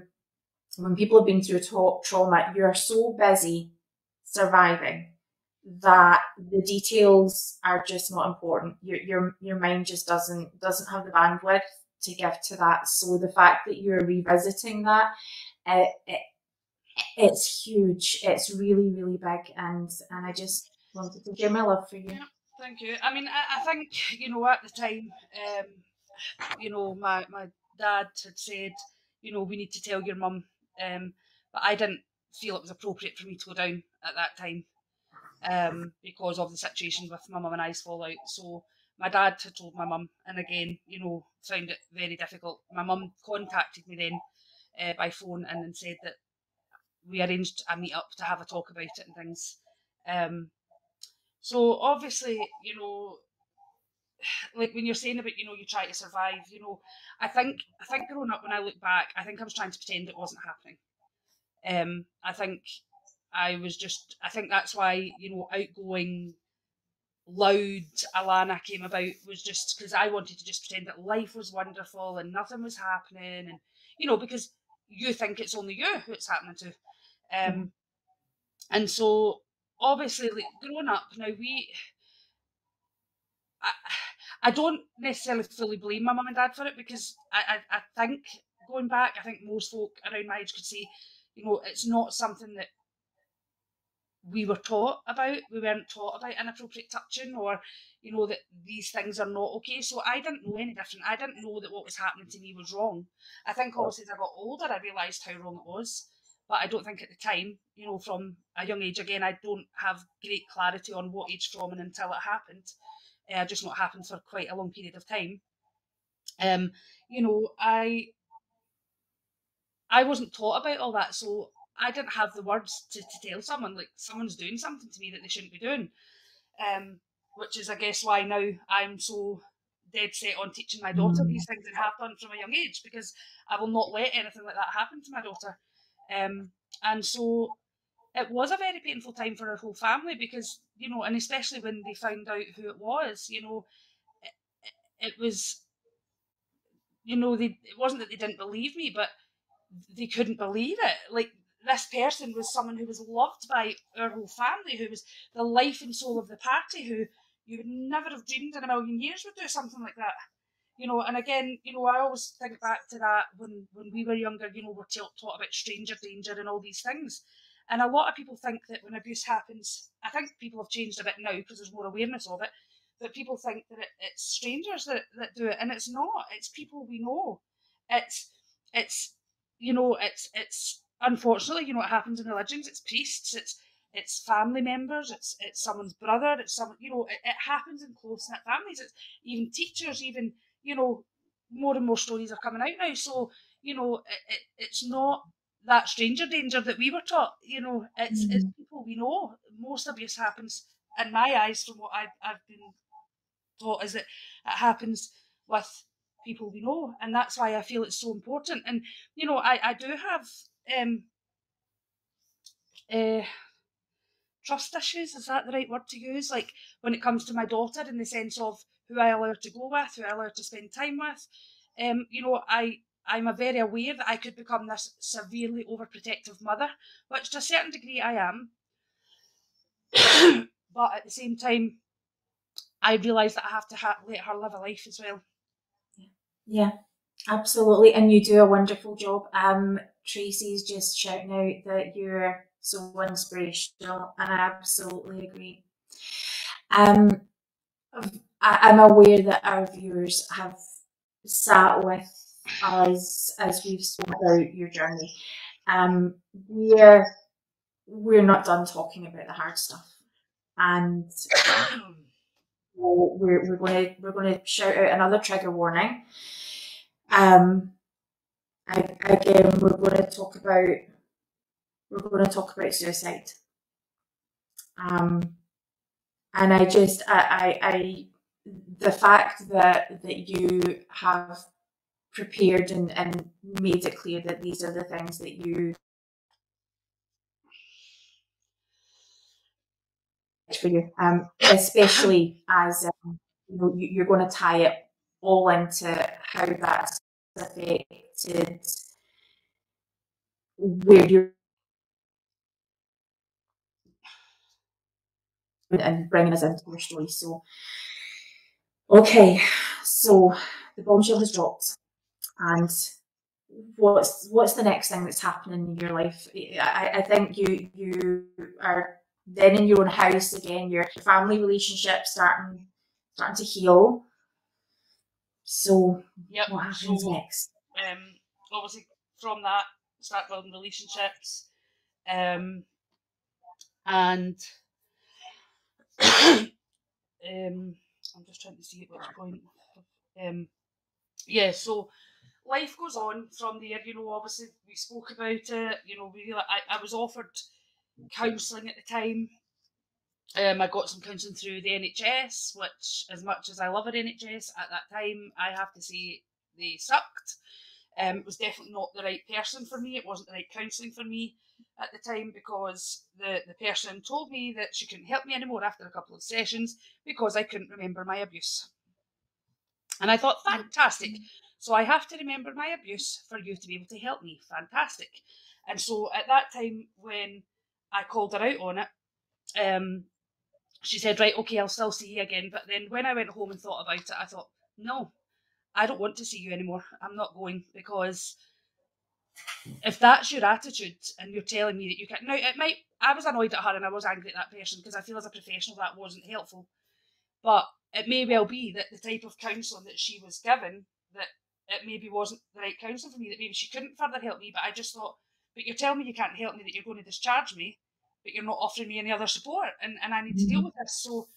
So from that, I had been given, as I spoke about earlier, we have a counselling place called Moira Anderson Foundation, and they give help and support to families and survivors, I like to say, of sexual abuse. And I had been given their number, as well as the Eva project.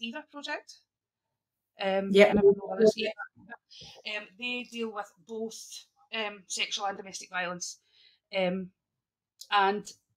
after my experience with that counsellor, it knocked my confidence for everything. So those numbers stayed in my phone, and I think, looking back, I wasn't ready. I don't think I was ready to delve into everything that had happened to me and to try and recover from it. So those numbers stayed in my phone, and I didn't touch them for a long, long time. Didn't look at them, didn't think about them. My mum every so often would speak to me about it, and I'd just say, no, Mum, just leave it alone. Just leave it alone. So time goes on. I'm living in my new house, obviously out of that relationship. Parents know about the abuse. Again, I'm not going into too much detail, but there were some children in the street that I lived in, one who I was close friends with her mum, there were some other children, and something got said by one of the parents that just was the snap. It just instantly, it was in my mind, it was an insinuation as if I was doing things to children, which in my mind horrified me, and I just snapped. So I sent my friend's little girl home. I was just like, you need to go, you need to go. And I just, at that point, I mean, looking back, I don't think there was any thought for anyone at that point.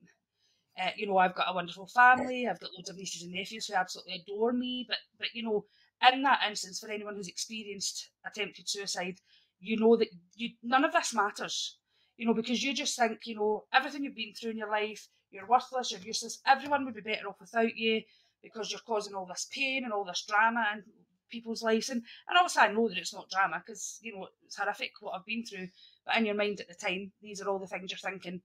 And so I just got together every pill I could find, paracetamol, ibuprofen, antidepressants, everything, and I just started popping them. Just started putting them all down my throat. Now, at the time when I hunted my friend's little girl, I was trying to find my house keys so that I could lock the door, and I couldn't find them anywhere because I was locking that door. No one was getting in. I just wanted to end it. I did not want to be here anymore.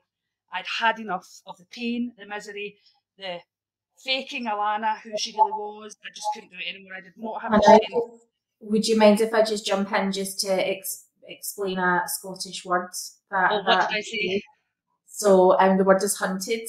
Oh, sorry, I just say things and don't realise that it's just words that we use. No, it's because I think in the context it's otherwise, you know, people can pick up from what you're saying, but hunted basically means you're telling somebody to get out, you're telling them to beat it. It's a sort of slang way where, you know, so you got everyone out of the house, and if you want. And at the time I had my laptop set up in my room and I had been talking to another friend and I was chatting back and forward. She had kind of said to me, oh, I'll speak to you tomorrow or something like that, and I just said, yeah, well, maybe. And she's like, what do you mean? And I genuinely, you know how you always have in your mind, you know, people say, well, you know, they really didn't have any intention of committing suicide because they wouldn't have reached out to someone if they didn't. And I hate that because you can do things in an instant and then regret it. You can really want to end your life, but then think, I need help. And it's a myth. It's a myth. Many people, in fact,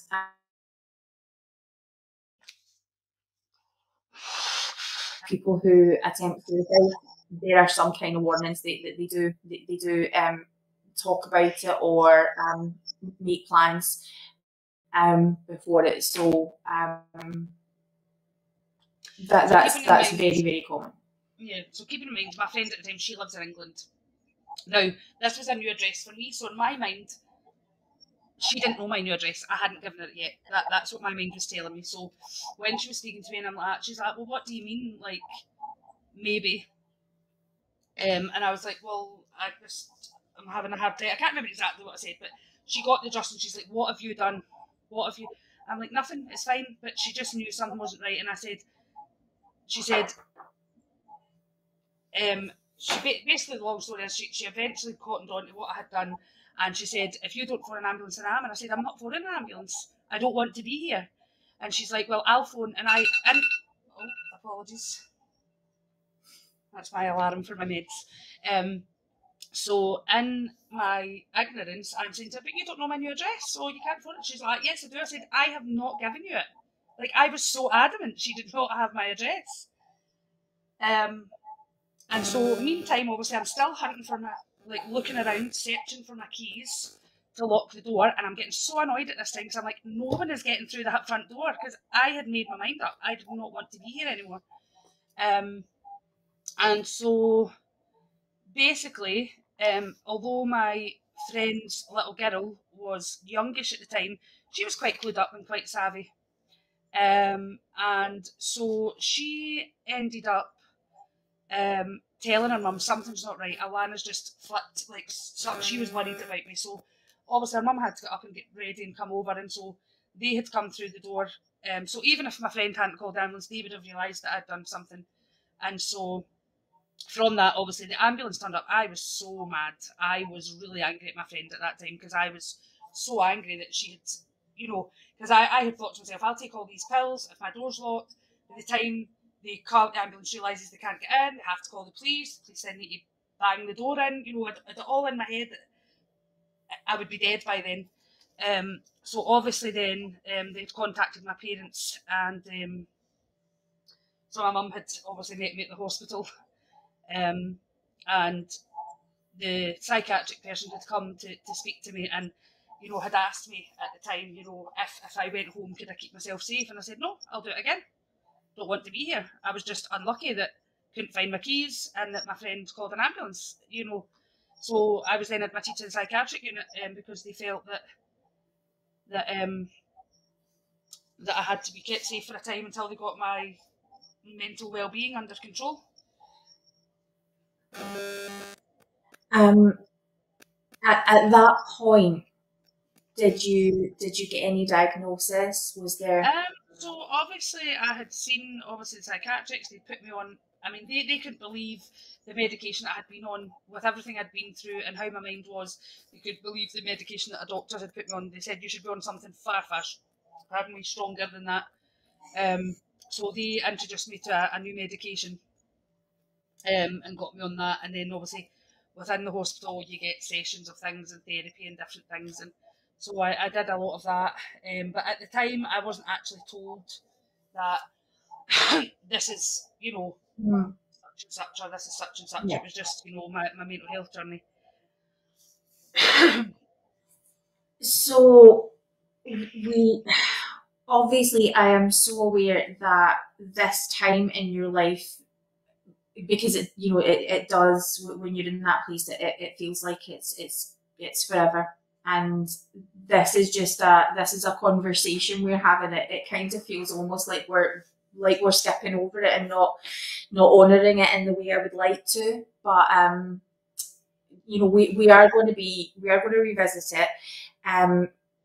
Because after that, as you start to rebuild again, for it's not been the first time, you're going to get to a point in life where you have a new relationship, where things with your family are going pretty well. And then we get a visit from the stork. Yep, the stork brings the baby. So I'd met someone new. Sorry. I'd always thought that I couldn't have children. Obviously, being in relationships previously, never fallen pregnant, I just succumbed to the fact that I probably wouldn't have children.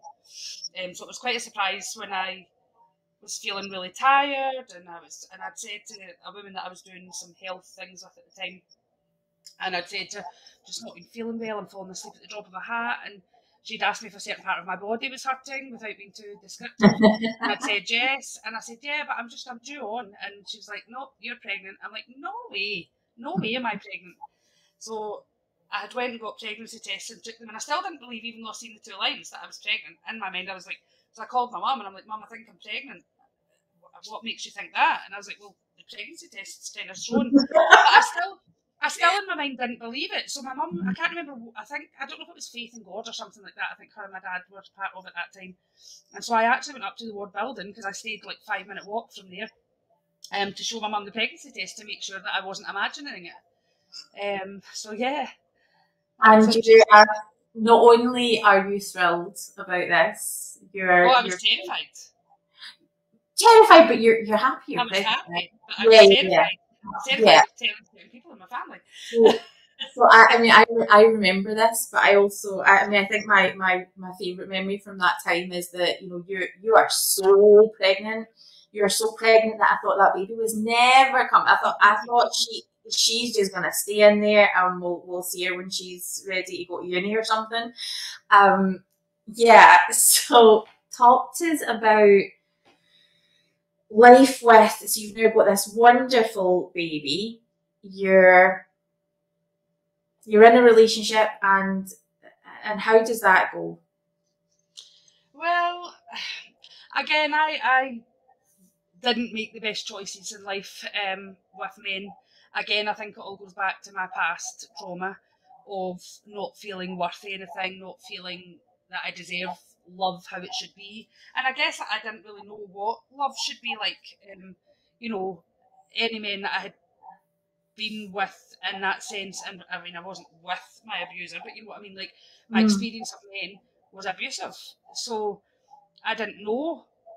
You know, now obviously my daughter's dad wasn't ever physically abusive or anything, but there were other elements of that where, you know, it wasn't great in life. I guess my priorities changed when I had Daisy, and I feel like his didn't so much. And I just got to a point where, you know, it was just arguing all the time, and just alcohol was involved, not on my part, but, you know, and I just thought, I can't do this anymore. And so I left that relationship when Daisy was around 6 months old, because I felt it's better to have two parents separated and happy than together and miserable. And I just didn't want that life for my daughter of having to see her parents arguing and fighting all the time. And you know, and I wasn't truly happy. Again, I got engaged and we were supposed to get married and things, but I don't really think at that point that I truly knew what love was. I think I just wanted, I liked the notion of someone loving me, because, again, you know, from my past, the love that I had experienced was not in the correct way. So I guess I didn't truly know what love is. I still wonder if I truly know what love is. As much as I'm engaged to be married, there's still sometimes that doubt in my mind that I wonder, is this truly love I'm feeling, or is it, you know, it's not to say that I don't love the person I'm with, but I just mean that there's sometimes just that little doubt that keeps in, because in the past I've made so many mistakes as far as that's concerned. Yeah, and this is why I feel like this is what bringing people into your life is showing. And this is a very Alana thing, that you have so many doubts, so you struggle to make decisions, and you doubt yourself a lot.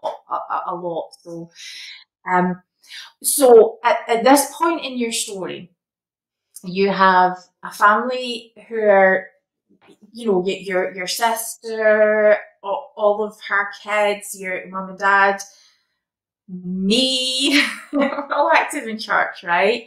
And you notice I just snuck myself into your family there. And you know, you're being invited to every event. You've got, I mean, I'm thinking particularly your nephews who really, really, really wanted Aunt Alana to come back to church.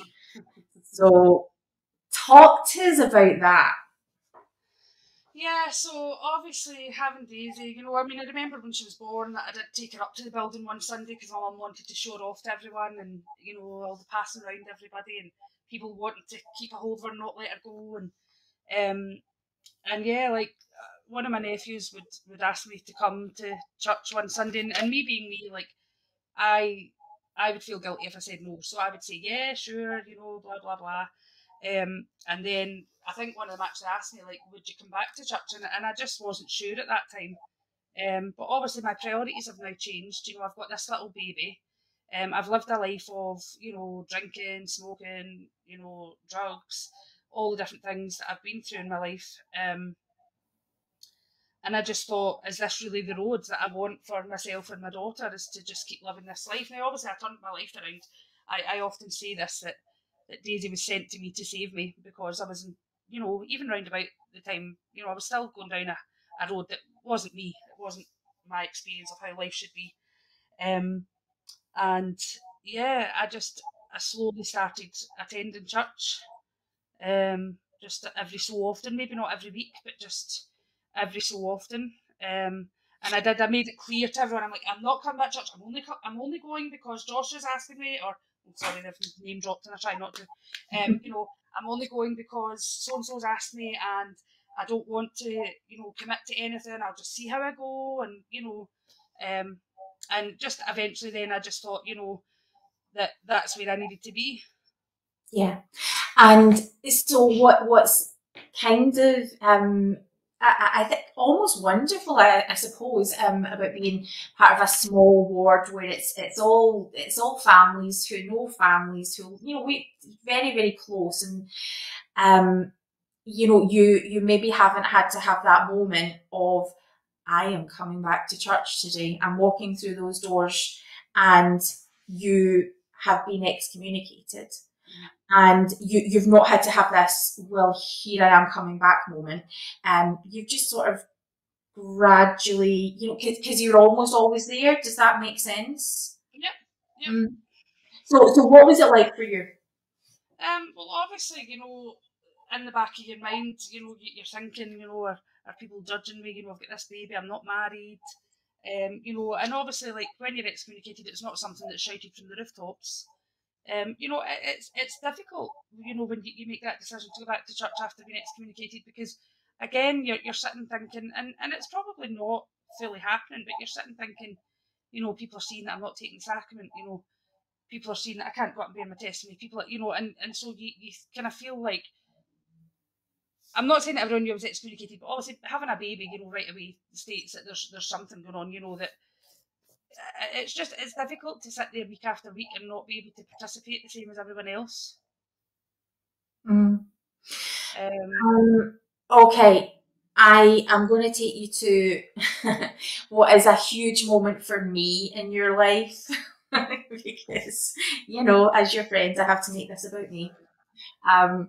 So you decided that it would be the right choice to have Daisy given a name and blessing at church, and I remember I'm sitting a sort of couple of pews from the front, and so I'm going to let you talk about what happened, but particularly if you are a feminist and you're a member of this church, you want to listen to this. I am sitting 2 rows back and I am beaming. I'm like, this is incredible. Tell us what happens. So obviously, coming back to church, and obviously, like, not really sure whether I was fully coming back.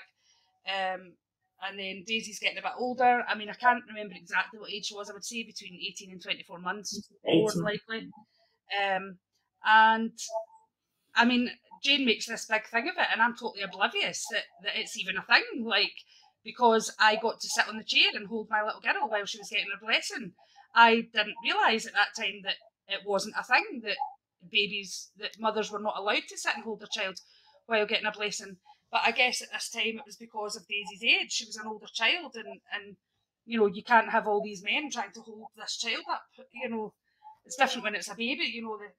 Whoever's blessing the baby can hold the baby, and the rest can do their thing. But I didn't know it was a thing. Like, Jane was making this big deal of it, and since then I have seen discussions happening in other groups and things where people are saying, and I thought, well, I got to hold my child when, like, I just did not realise that it was even a thing at all. So yeah. I don't think I went into I don't think I went into why it was a thing. I just kept on saying, this is so cool. You get to hold Daisy, and it's just, this is amazing. This is the most beautiful blessing I've ever seen. Do you know how amazing this is? And then just sort of gradually you got to see what a huge deal it is.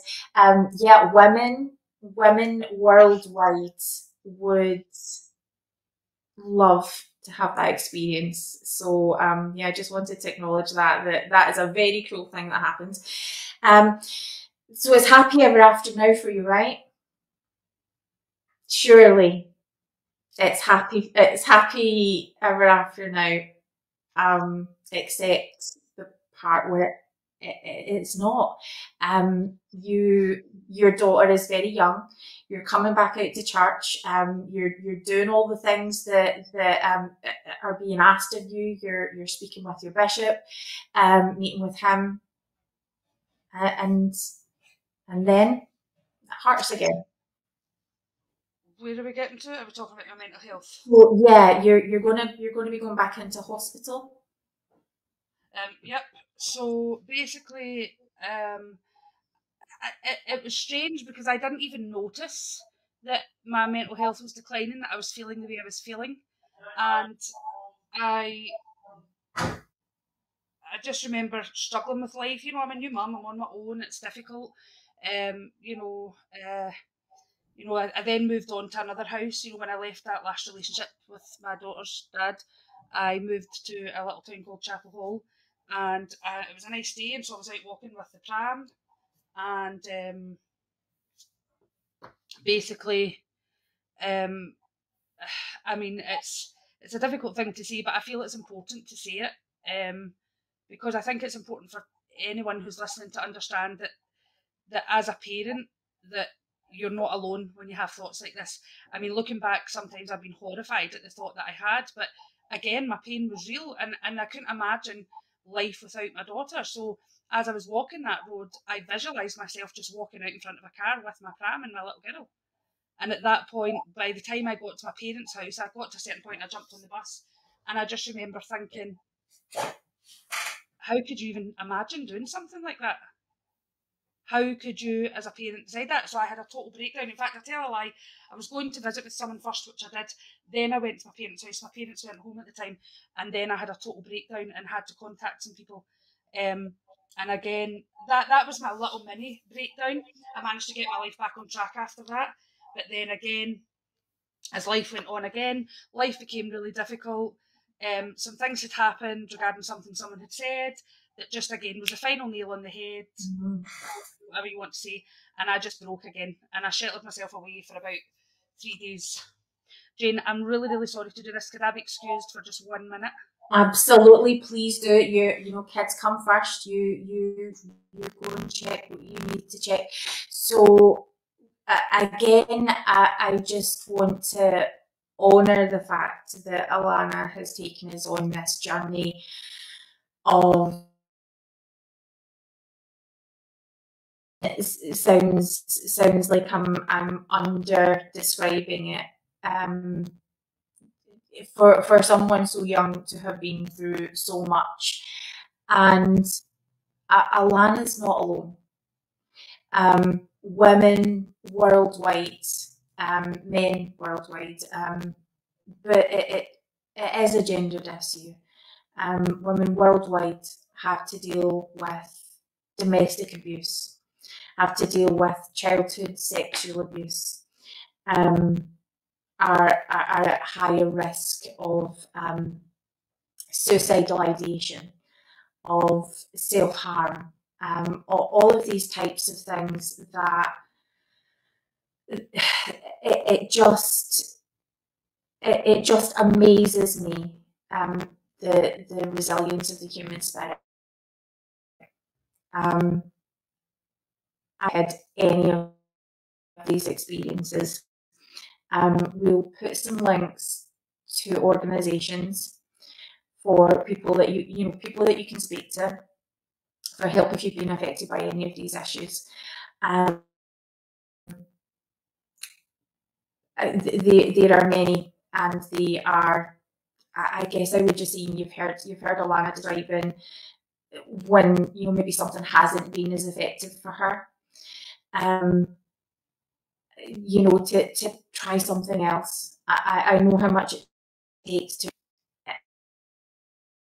is maybe not effective for you in the moment. There are so many different types of places you can contact. So we're going to put some links to some of those. I also just really want to honour the fact that Alana is speaking to us tonight while settling her daughter for school tomorrow, while dealing with allergies, this COVID, managing like a trooper to share a story while going through all of this. I want to acknowledge it again. Absolutely fine, my dear friend. Alana, I don't know if you'll even remember this, but at the time that we're up to, it would feel for you like you had been going through this forever.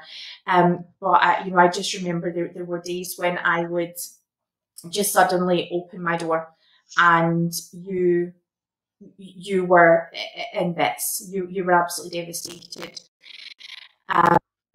We live just weeks away from each other, and I would open my door and here's my friend standing in front of me, just emotionally unable to function, and sort of I would call your mum and just let her know, look, you're really not doing that well just now, she needs you, and your mum would be like, yes, I had a feeling your parents have been incredible.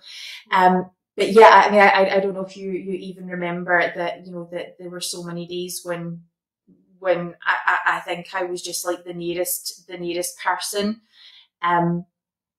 So from there you end up going to hospital and you get a diagnosis. Yeah, so obviously that last time I was so suicidal. I didn't know that I could keep myself safe. My mum had kept Daisy, and then that was my moment where I just felt I could shut myself away from the world then, because I didn't have Daisy to think about. And I wasn't answering phones or anything, and it took for my brother to turn up at the door, and even then I didn't really hear him until I heard an unusual sound, because the brain recognises a sound of a chap, so I wasn't really registering that until I heard my bins moving, and then I was like, he was trying to move them to look in my window to see if he could see me. So from that, obviously, we realised how bad things were. And at this point, I had a CPN, which is a community psychiatric nurse. And my mum had contacted her, but my mum still didn't feel like she was taking it, not that she wasn't taking it seriously, but I don't think she realised just how difficult a time I was having. So long story short, we had to arrange a meeting because I was begging them to put me in hospital, because I said, if you don't keep me in hospital, I don't know that I can keep myself safe. I am at a point in my life where, again, I don't feel I want to be here. As much as I have my daughter and I love her very much, I feel she would be better off without me at this point. That's how I was feeling. So she then, because it was, you know, things have changed in the mental health side, certainly in Scotland. I don't know what like it is anywhere else. You know, there's less beds now. We used to have a local unit in our local hospital, which is now no longer there. It's at one a little further away. So, you know, it is difficult to get a bed. And so she had to come out with someone else, because there had to be two of them. Thankfully, I have an amazing brother-in-law who can keep very calm and remain very calm, and so he came to be part of that as well. Because I have certain siblings who would fire off if they weren't getting what they thought they should get from it. So they did ask me if I could keep myself safe and different things, and I actually eventually lost it with them. And I said, what do you want me to do? Do you want me to end my life before you listen? Is that what it's going to take? And looking back, I realised that they were just doing a job. So they had criteria to follow. They had things they had to do. It wasn't. And when I spoke to my CPN later on, I apologised for my outburst. But I just said, you know, I was desperate. I was clinging to life by a thread, and you were not listening. Like, that's how I felt at the time. So yeah, I was re-hospitalised again. And I got put back on medication, because I think I'd been off medication.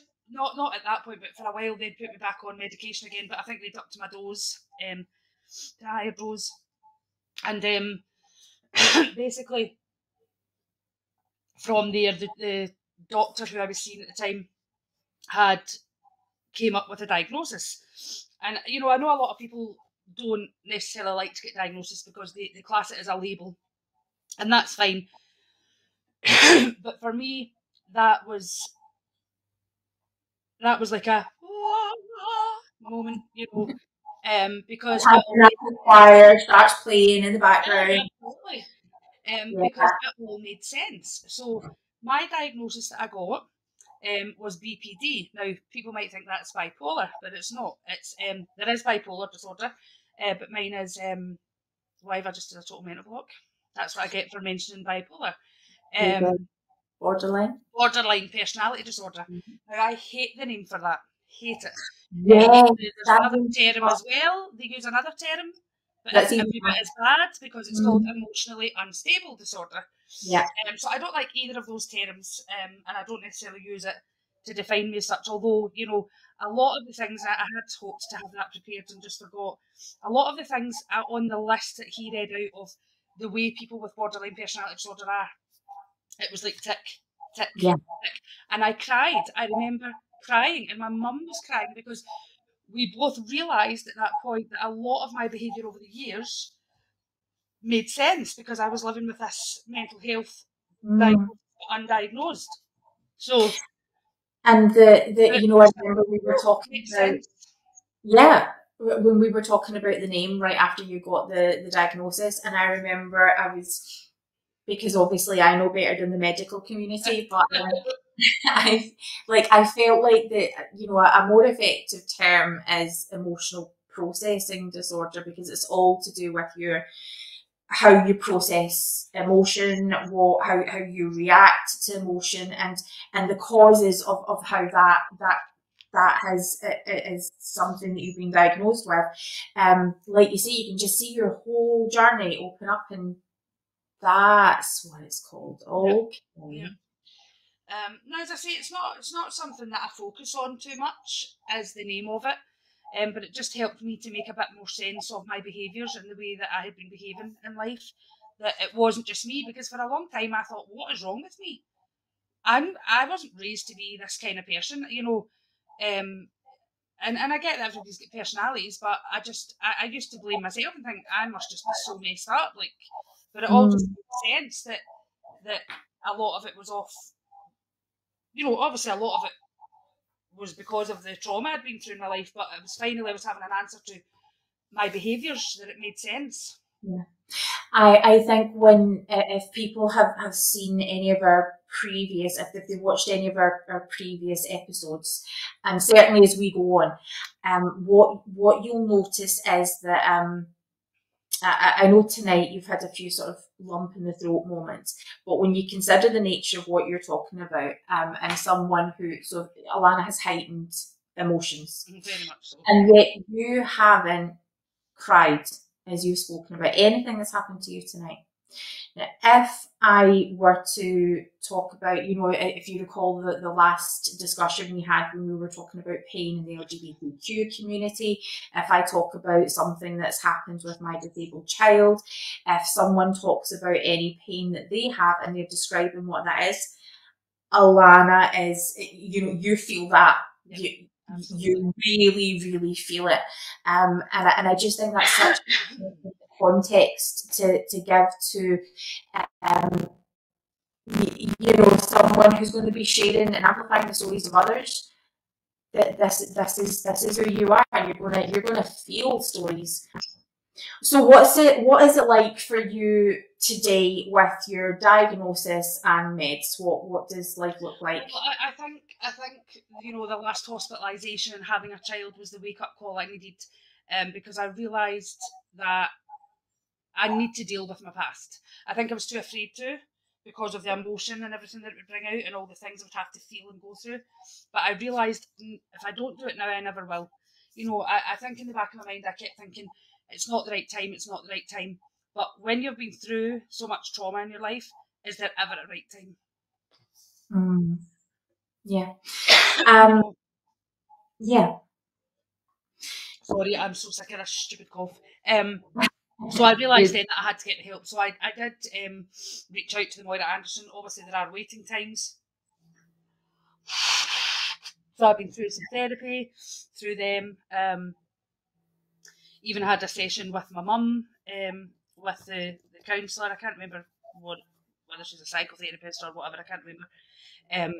Which was really helpful, because it allowed my mum and I to speak about the things that we maybe hadn't said. You know, I got to understand how my mum finding out about my abuse really felt to her, because we didn't really go into all that. And my mum, you know, obviously felt a lot of guilt and carried a lot of guilt, because she was my mum, and how did she not know? You know, which was hard to hear, because, you know, for all I've often said, I don't remember thinking it. You know, I probably as a child was trying to do things and make eyes and get someone to see what was happening to me, because I couldn't find the words, and they didn't notice. You know, but you know, again, it's not something that I carry, because if I carry that with me, it'll just then, you know, go on to cause me further pain. But basically, I got the help and support I needed, and that's why now sitting here today that I'm able to talk about these things now, because I've actually dealt with it. I've made some sort of peace with it. I don't think that the pain and the hurt of sexual abuse or domestic violence ever fully goes away, but you learn then to live your life, not allowing it to take over your life, because that's what I was allowing. You know, I often go back saying I was, and I don't mean this in the wrong way, like I was being a victim rather than a survivor, and that's not a bad thing. You know, if you need to be the victim for your whole life, then you be that victim. But I just thought being the victim here and now for me is not allowing me to live a good life. And I felt like he was winning. He was winning. He took enough of my life from me. You know, he took away a lot of my life, my childhood. He's taken away memories, you know, that I should have to be able to share with my daughter, and I can't because I've chose to block that out and stack it away in a part of my brain that doesn't want to remember, you know. But I thought I can't allow him to keep destroying my life like this. I need to get to a point in my life where I can live a somewhat happy life and fulfilled life now and be a survivor. And that's what I say, you know, I often remind people, I still see people saying I'm the victim, and I'm like, no, you're a survivor because you're still here to tell the tale. You know, and so yeah, it was a definite difficult time in my life, but I'm in a much better place now. I feel I've worked with my CPN for a few years, and it was terrifying when she decided that she needed to discharge me, that she felt we'd done enough. I was absolutely terrified, to the point of, please don't do this. You know, I was begging her not to do this, but she said, you know, you need to go it alone. But there was that fear. How can I cope? I've had your help on a weekly basis, and then it kind of went to fortnightly, and then it went to monthly, and suddenly now I've got nothing. But I'm here. I've survived. Have I had up days and down days? Absolutely. I've still had points in my life where I think I can't do this, but not to the same extent because I've dealt with all of the things that I needed to deal with in my life. So yeah, absolutely doing much better now. And I'm just trying to see what Susan's saying. My husband was diagnosed with a personality disorder, and unfortunately he was never able to tell his family. He lived with that for many years, and eventually he took his own life. I am so sorry. It wasn't until our GP visited us after he died and told us about that diagnosis that we were able to understand his behaviours. Sadly too late. I'm so glad, Alana, I'm trying to scroll, that you were and are able to talk about your feelings and engage with support. Your true inspiration for sharing your experiences. I've no doubt many people will benefit from your openness. Oh, thank you very much, Susan, and I'm so sorry that your husband had to go through that. Yeah, so sorry, thank you. A wee bit of real life happening here. Thank you, Susan. I know you've been through so much. So thank you for being vulnerable in the comments and the support that you're sharing. Alana, we've been through this journey with you. We've talked about what meds look like today, therapy, family support, all that time since Daisy was small. You have been an active church member. You returned to church activity. You had what we phrase as your blessings being restored. So could you talk about that for a little minute, about what that's like, and bring us up to where you are today? Okay, no problem. So yep, I worked super hard with my bishop at the time. It wasn't easy. I had a lot of ups, a lot of downs, but I worked hard to allow me to get all my blessings restored. Again, I had moments where I wanted to give up. I felt like, I don't know if I really want this. But I got to a point where I thought, no, I need to do this. So I basically then I had to obviously write a letter to the First Presidency to tell them how I feel my repentance process had been, and tell them about why I wanted my membership restored. And so I did have a bit of help with that because I'm not very literate, is that the word? Not really necessarily good at writing exactly what I want to say and putting it in. I'm not saying it has to be profound, but I just felt I needed some help with that. So one of my nephews did help with that. So I sent the letter off, and obviously I had to wait then to find out whether they were going to allow me then to be rebaptised. So I did eventually get the go-ahead for that. I was told that I could be rebaptised. Now, obviously, not necessarily everyone in the world knew that I had been excommunicated, so I was very selective of who I invited to my baptism. That did happen on the 16th of October. Now I can't remember the year. Maybe Jane can help me out with that when she comes back. And then from there, after being baptised, obviously then I had to work again through to getting my temple blessings restored. Oh, hello. I was just saying I couldn't remember the year I got rebaptised. Yeah, we did. 2014? Yeah, well, I mean, Daisy was born in 2013, so was it not maybe... No, it must have been later. Yeah, I'm just making it up. 2015, 2016, something like that, I think. So yeah, I then had to work on getting my temple blessings restored, to which then I did. So I had to get I had to have an interview with an area authority 70, wasn't it? To then qualify to get my temple blessings restored. Now, obviously, I didn't know how all this worked because it was all new to me, and obviously, I got baptised. I then got my temple blessings restored, but I didn't know that until I was told that basically you just go back on record as having never been excommunicated. You're just on record as being a member of the church, so it gets taken from you. I'm sure it's in their storage somewhere, but it's not necessarily visible. So to say, I wouldn't know because I'm a woman. That interview that you had, so am I right in saying you have to have an interview with the bishop, an interview with the stake president, an interview with the area authority? Were they positive, negative? No, they were very positive. Obviously, the interview with the area authority 70 went lovely. I didn't really get the interview with the bishop afterwards, because I had answered all the questions of the area authority that he didn't need to re-interview me. So that didn't quite happen. But that's a whole other story. And I feel like, so we just to re-stress, we're going to deeper dives into some of the subjects that have come up tonight. So we are going to have a series where we talk about excommunication and what that's like, and hear different perspectives on it.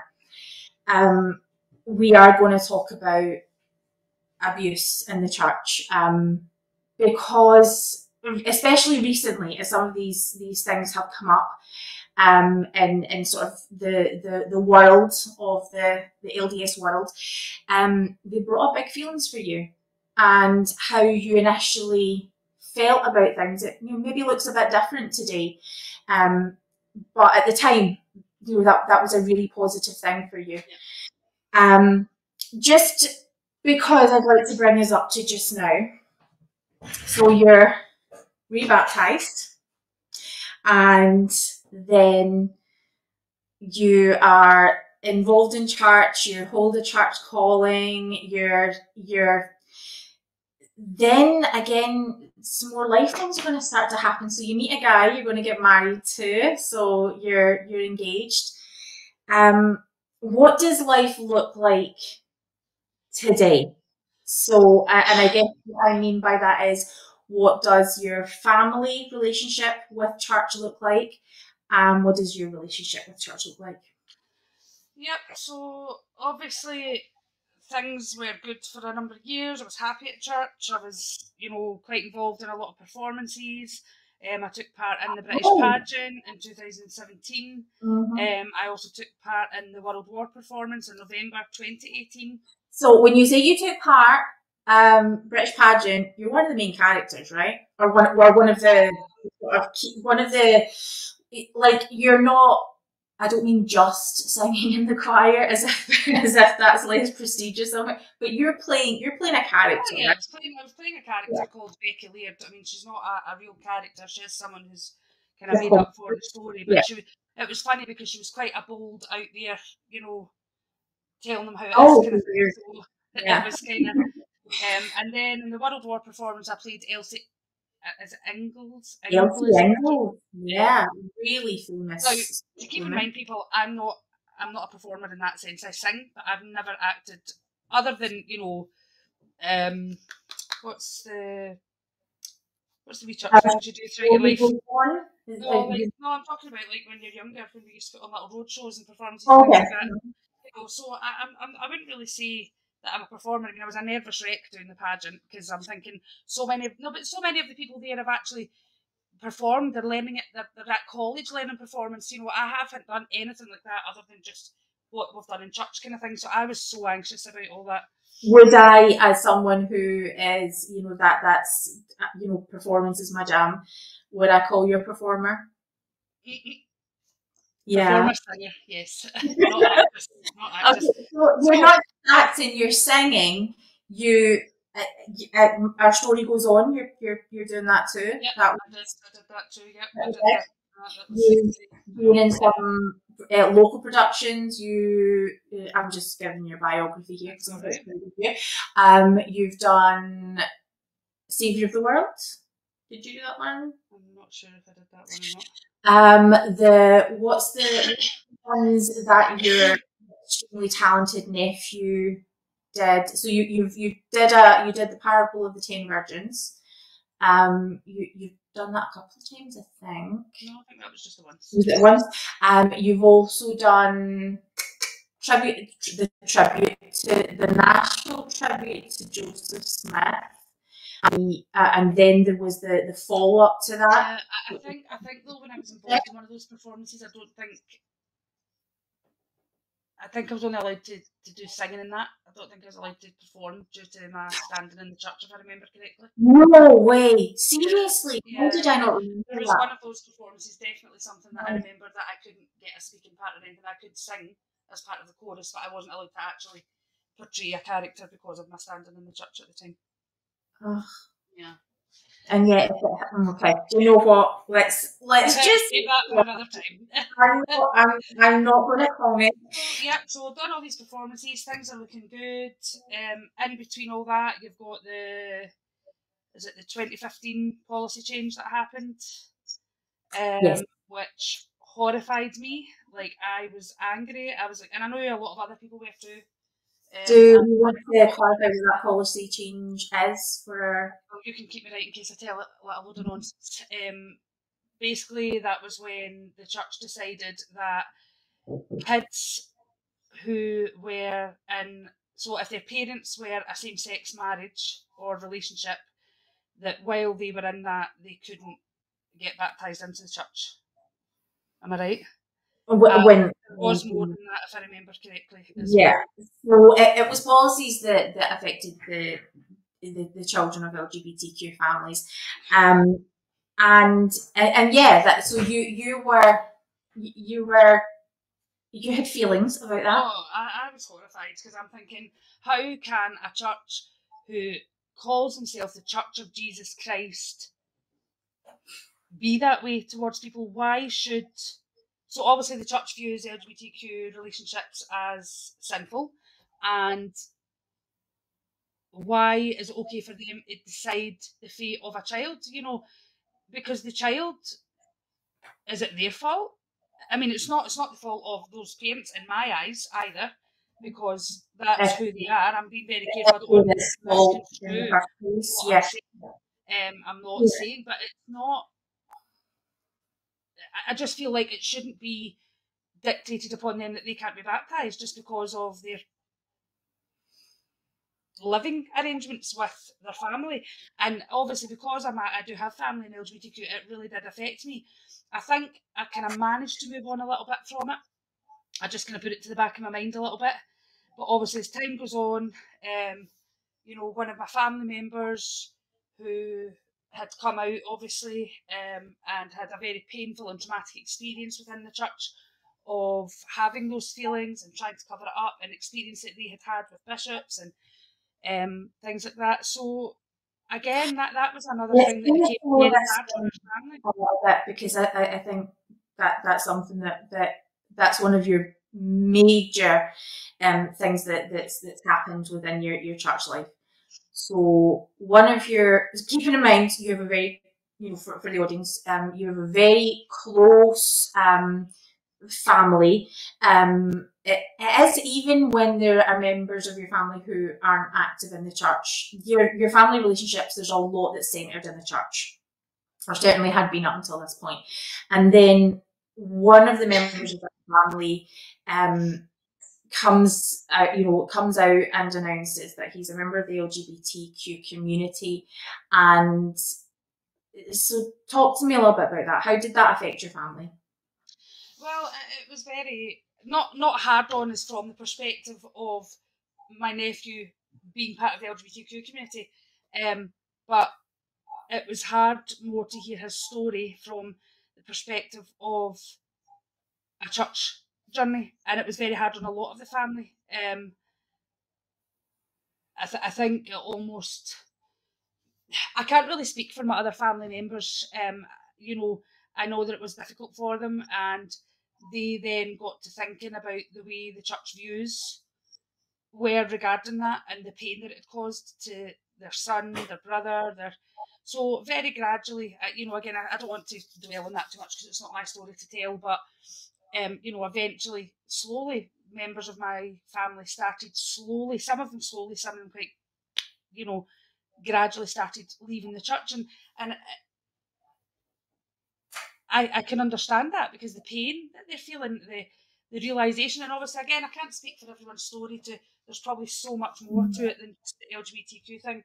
I think there's a lot more, but again that's down to them and their story to tell. I wouldn't ever step on anyone's toes.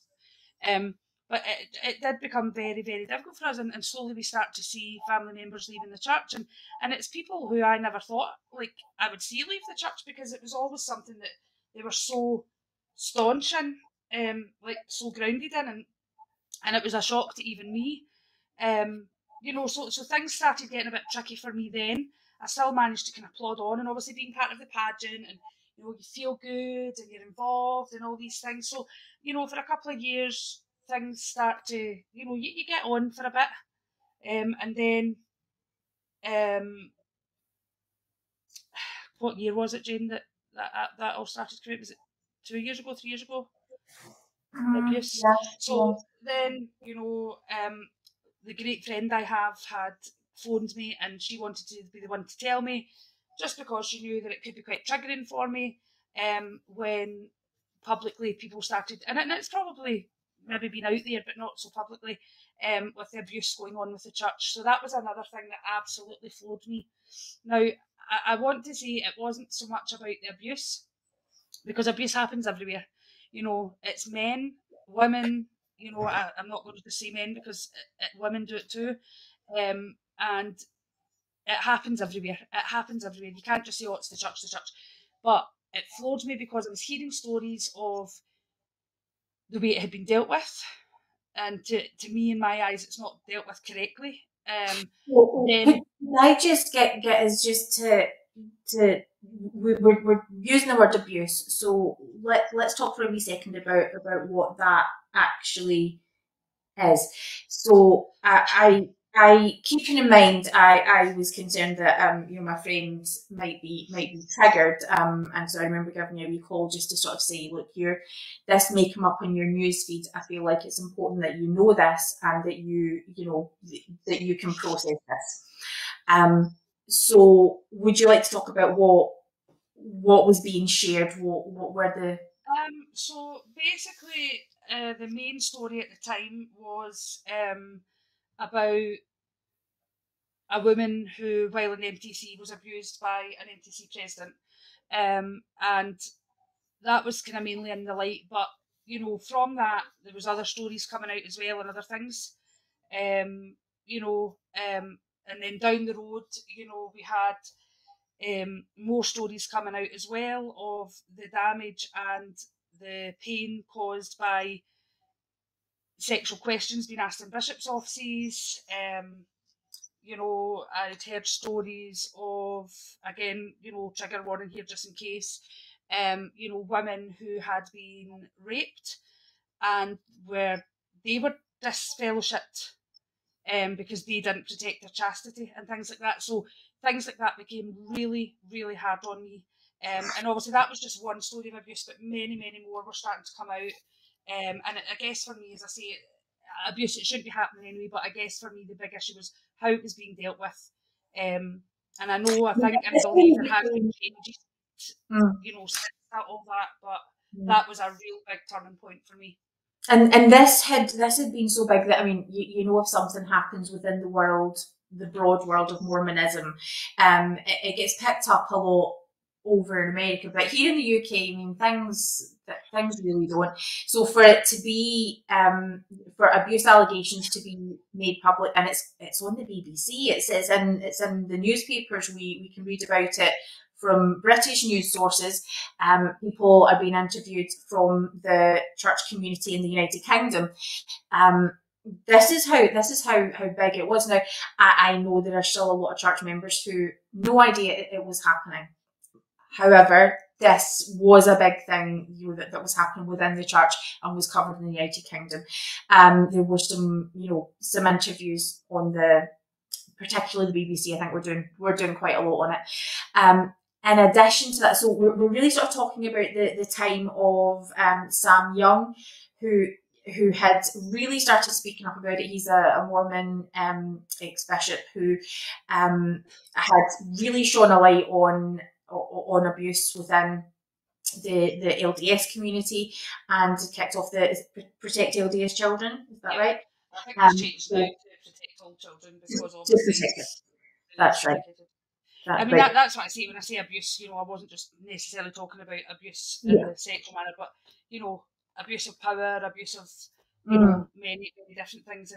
And you know, Sam Young did a lot of good work, and he was trying to protect the children from these sexually explicit questions because, you know, I've been asked questions, and at the time, because you grew up in it, you don't see it as being wrong. But now as an adult, I think, how dare you? How dare you? And I am going to get quite, you know, about it, because how dare a man sit and ask me personal questions like that? You know, it's not right.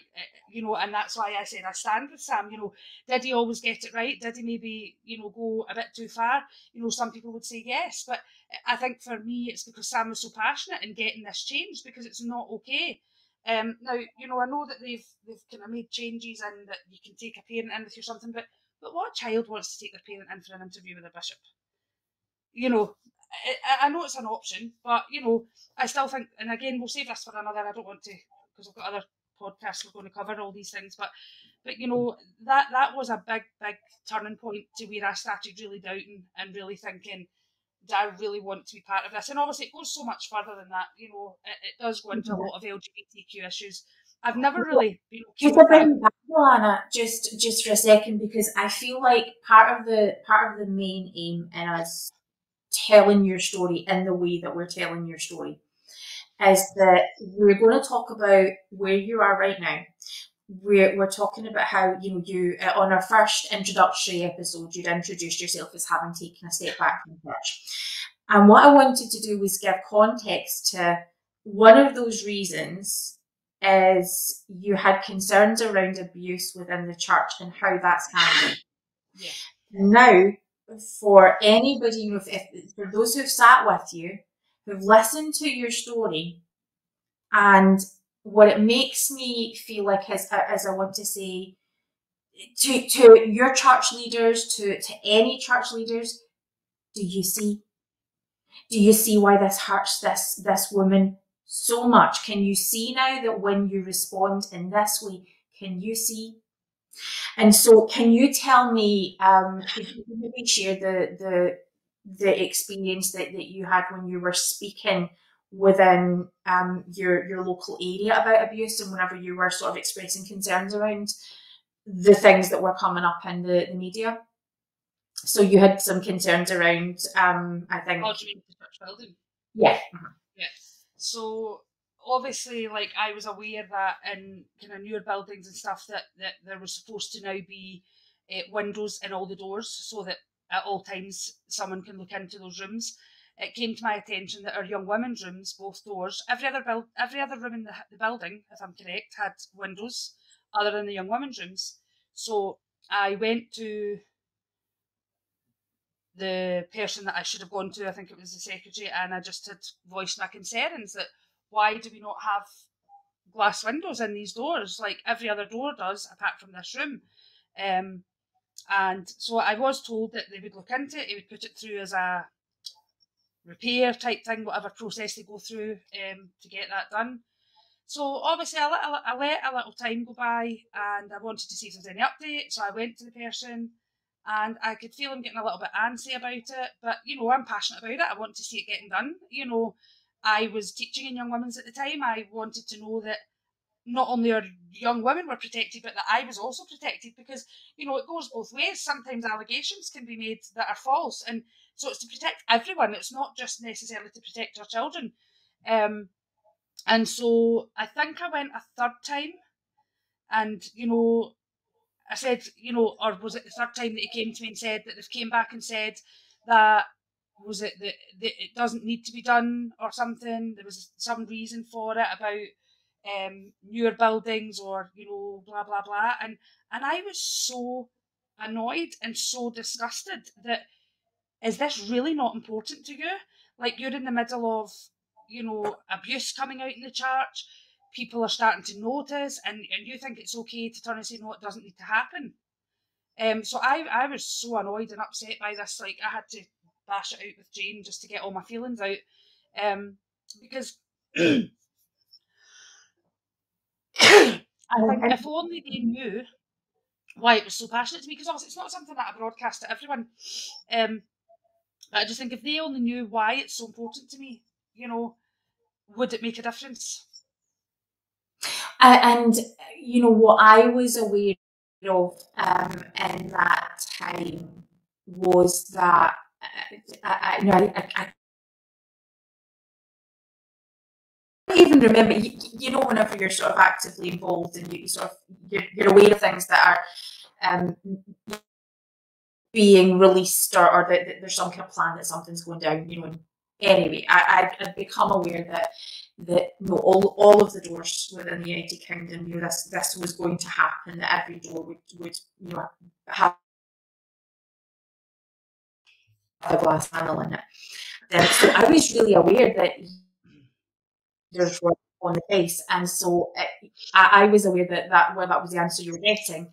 What was actually going to, if you were able to speak to someone who was prepared to really properly look into it and give you a proper answer, the answer would have been, it's going to get done, and it is as a matter of priority.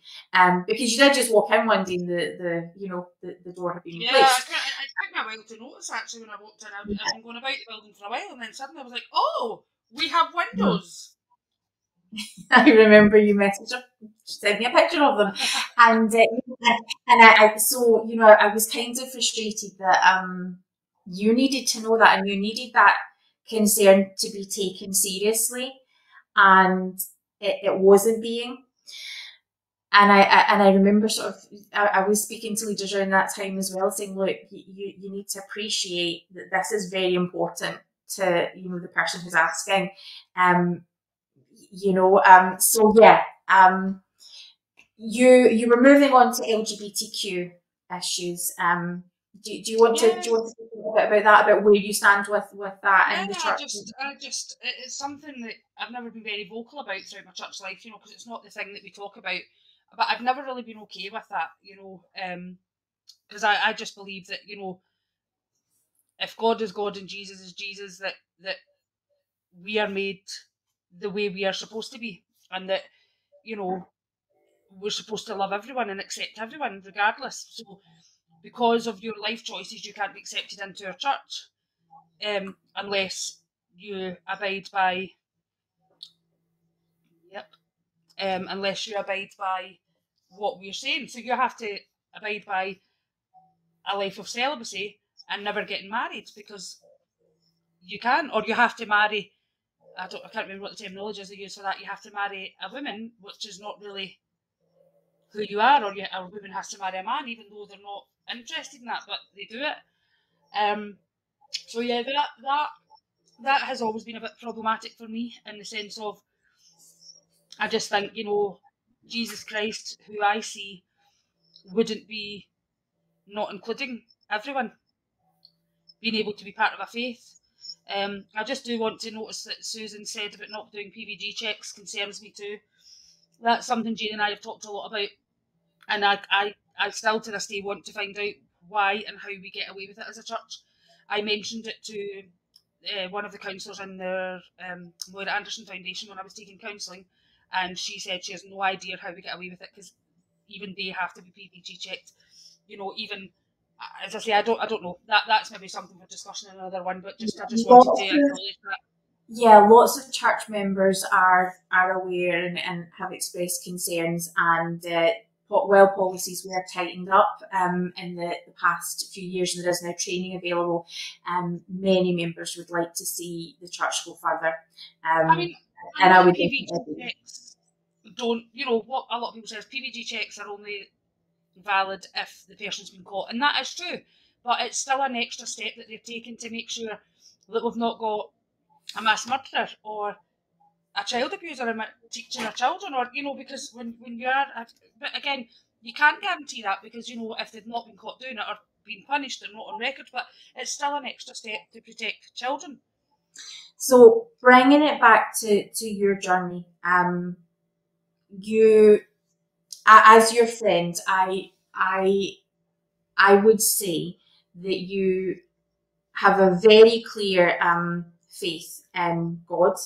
You have a very clear faith in Jesus Christ, and that the gospel that you believe in is one of love and inclusion and kindness.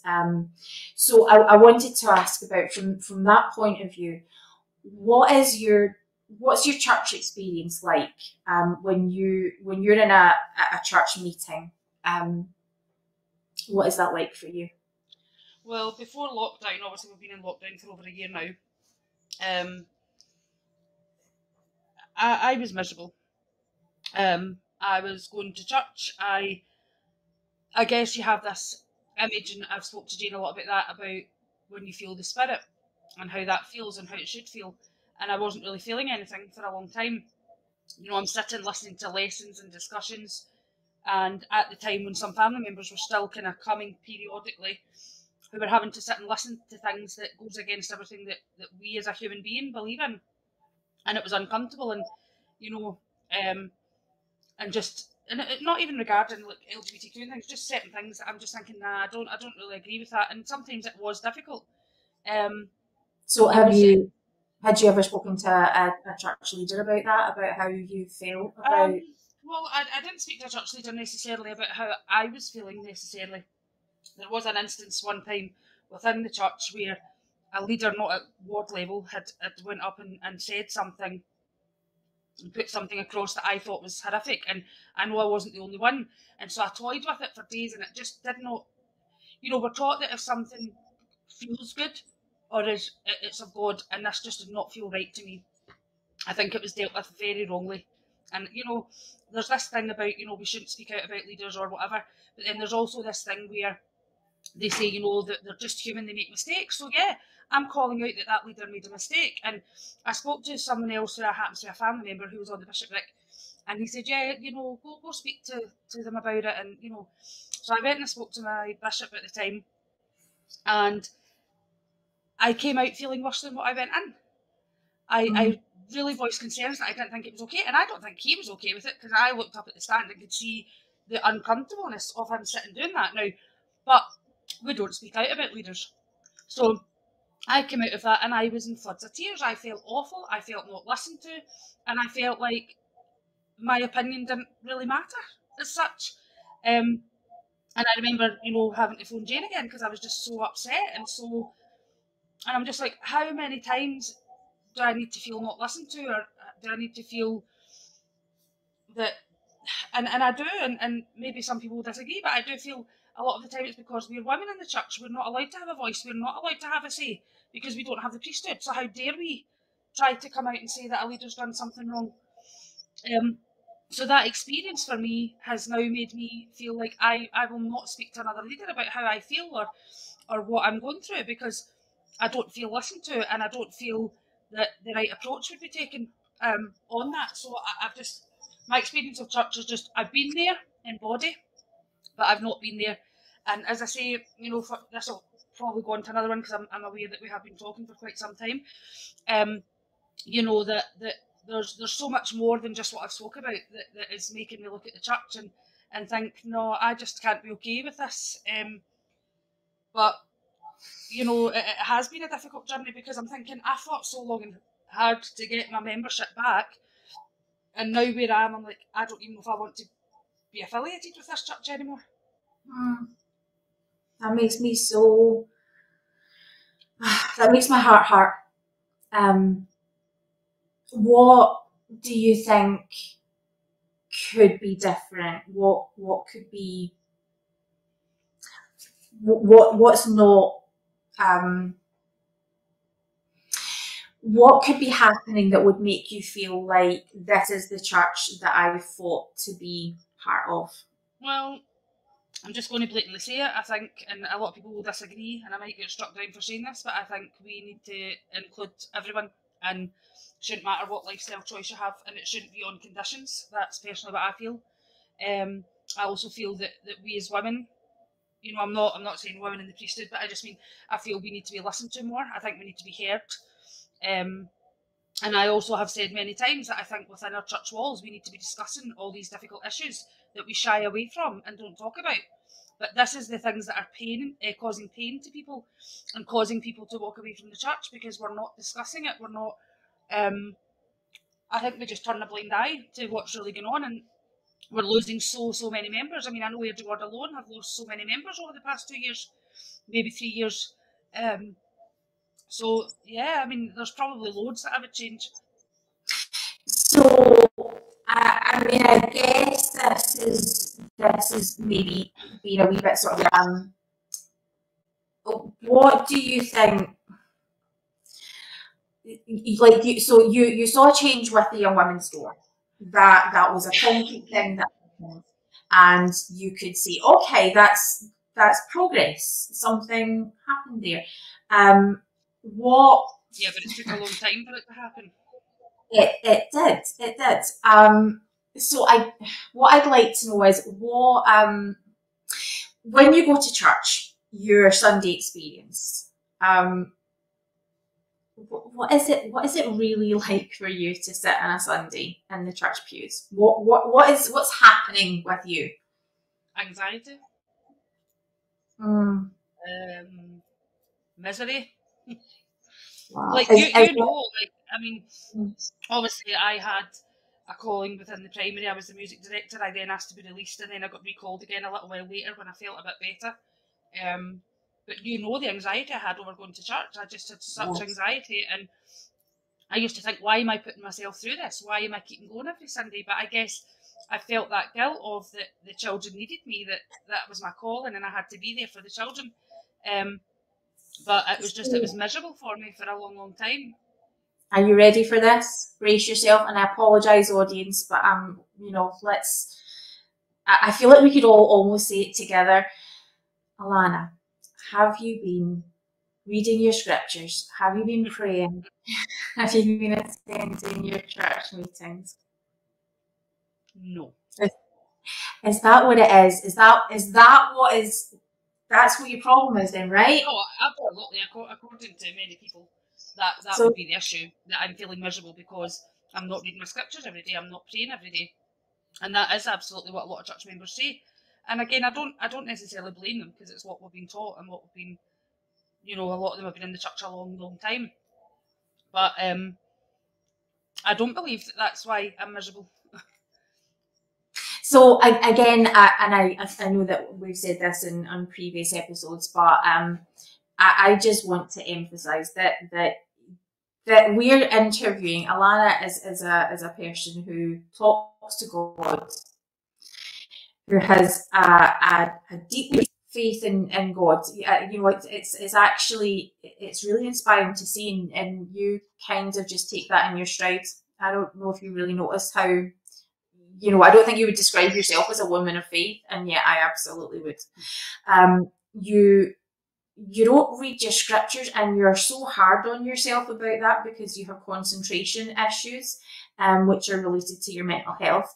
But you do learn in other ways. I mean, the amount of studying I would say that you've done in the past 2 weeks alone on matters relating to the gospel of Jesus Christ is phenomenal. And I just wanted to acknowledge that actually there's an awful lot of boxes being ticked. And when it comes to prayer, do you think maybe we could talk about prayer for a second? Yeah. So, why don't you pray? Why don't you feel that you pray? I just can't do the whole formality thing, like getting on my knees. For one, I have an illness that doesn't allow me to be on my knees.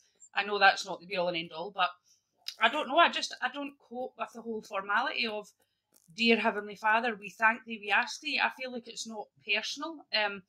I mean, we talk a lot in the church about being aware that we're not being too repetitive in our prayers, but sometimes there are things that are a wee bit more repetitive. But I feel it's, I guess for me, it's too formal. I feel like when I talk to God, like, you know, I've been driving. I don't even know if I was with you one of these times, and we're like, the both of us were like, right, please God, let us find a parking space. I think it was at like Glasgow Fort or something, you know, and so that you said it, and then like Moses parting the Red Sea, right in front of us. And I'm like, hold on a minute, how do your prayers get top priority? And you were like, that's, you know, things that was a prayer. And I want to just really emphasize to leaders, do you see what the formality of how we are expressing prayer? Can you see the barrier that that's becoming? Can you see how that's actually preventing someone from connecting to the divine? Yeah. Now you think, I just think that you know, we're in 2021. We're no, with the greatest respect, I don't think there should be any disrespect, you know, in that sense. But I just feel like we're not living in the dark ages anymore. You know, I should be able to talk to God just as in a conversation, and I do it probably more than I realise. You know, like I've seen me like driving somewhere, maybe feeling a wee bit unsafe, or walking somewhere, you know, and I'm talking and saying, please keep me safe. And, you know, I maybe don't do the whole everyday morning and night thing, but I still talk to God, and I still think I'm close to God in that sense. You are, and you sing your prayers very, very often. You know, you do have a relationship to church hymns. You know, whenever you think about your calling in primary and you're singing in the, you know, all of those things are talking to God. And I just think you're not getting taught that. You know, you're not, or certainly you're not getting to hear that. But another aspect that I think is really important, and it may be something that we revisit when we talk about, you know, whenever we take a deep dive into the subject of abuse, it interests me that when you, so the male figures in your life have been, you know, your dad, who's also had to be your bishop at times, that male figures have been, you know, someone you confess to, you know, that so there's your dad, there are bishops, there is crossover there, that also, you know, male figures within your family, a male figure within your family has been a source of abuse, that when you have been in romantic relationships, that you have experienced violence and abuse and a lack of safety. And so now you're being asked to pour to another male figure. And it just, I guess I just wanted to recognise that must be really, really difficult. And I can see why it would be painful and potentially a barrier to talking to God. Yeah, I've often wondered, you know, I guess I've never really searched it deep enough into my soul to know, but I have often wondered, could it be because it's a male figure? And I don't have the greatest trust for male figures in my life. I haven't had the best experience. Another thing I may get struck down for saying, you know, I have prayed to Heavenly Mother before, because I believe she's there and she's every bit as important. And I just think, why not? I mean, we're taught that we have a Heavenly Mother, so why is it not okay to sometimes talk to her? I can't wait till we do our Heavenly Mother episodes. We're gonna do them. Absolutely. Okay. So church is not fun for you. No. Reading the scriptures is not fun for you. No. And praying is problematic. Yeah. So well, if you class praying as problematic the way the church teaches that we should pray, then yes, it's problematic. Yeah. And so I guess I would, you know, well, we could comment on it. I guess I would maybe call to those listening to think about how do you we talk about ministering, what do we do with that? What do we do? How do we teach connecting to God when there are these formal ways that we do it? I love that we can honestly say that you find church boring. That's okay. There's the quote from one of the prophets who was asked, "What do you do during a boring talk? What do you do if there's a boring talk?" And he was like, "I've never heard a boring talk." And so you're like, "Well, that's lovely. You've never met some of the speakers we've had to sit through then," And do you know what? I totally get where that's coming from, because we've all had the experience where church has been. What is it we get told? There's no bad talks, there's only bad listeners.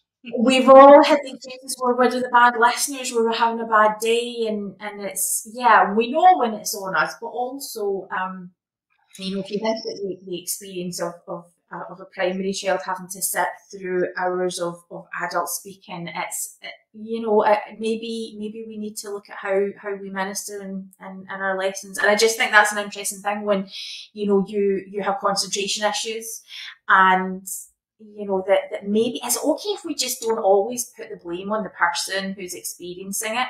Is it okay if maybe we can say, you're allowed to feel like church is causing anxiety and there's all these expectations, and so you're not a bad person.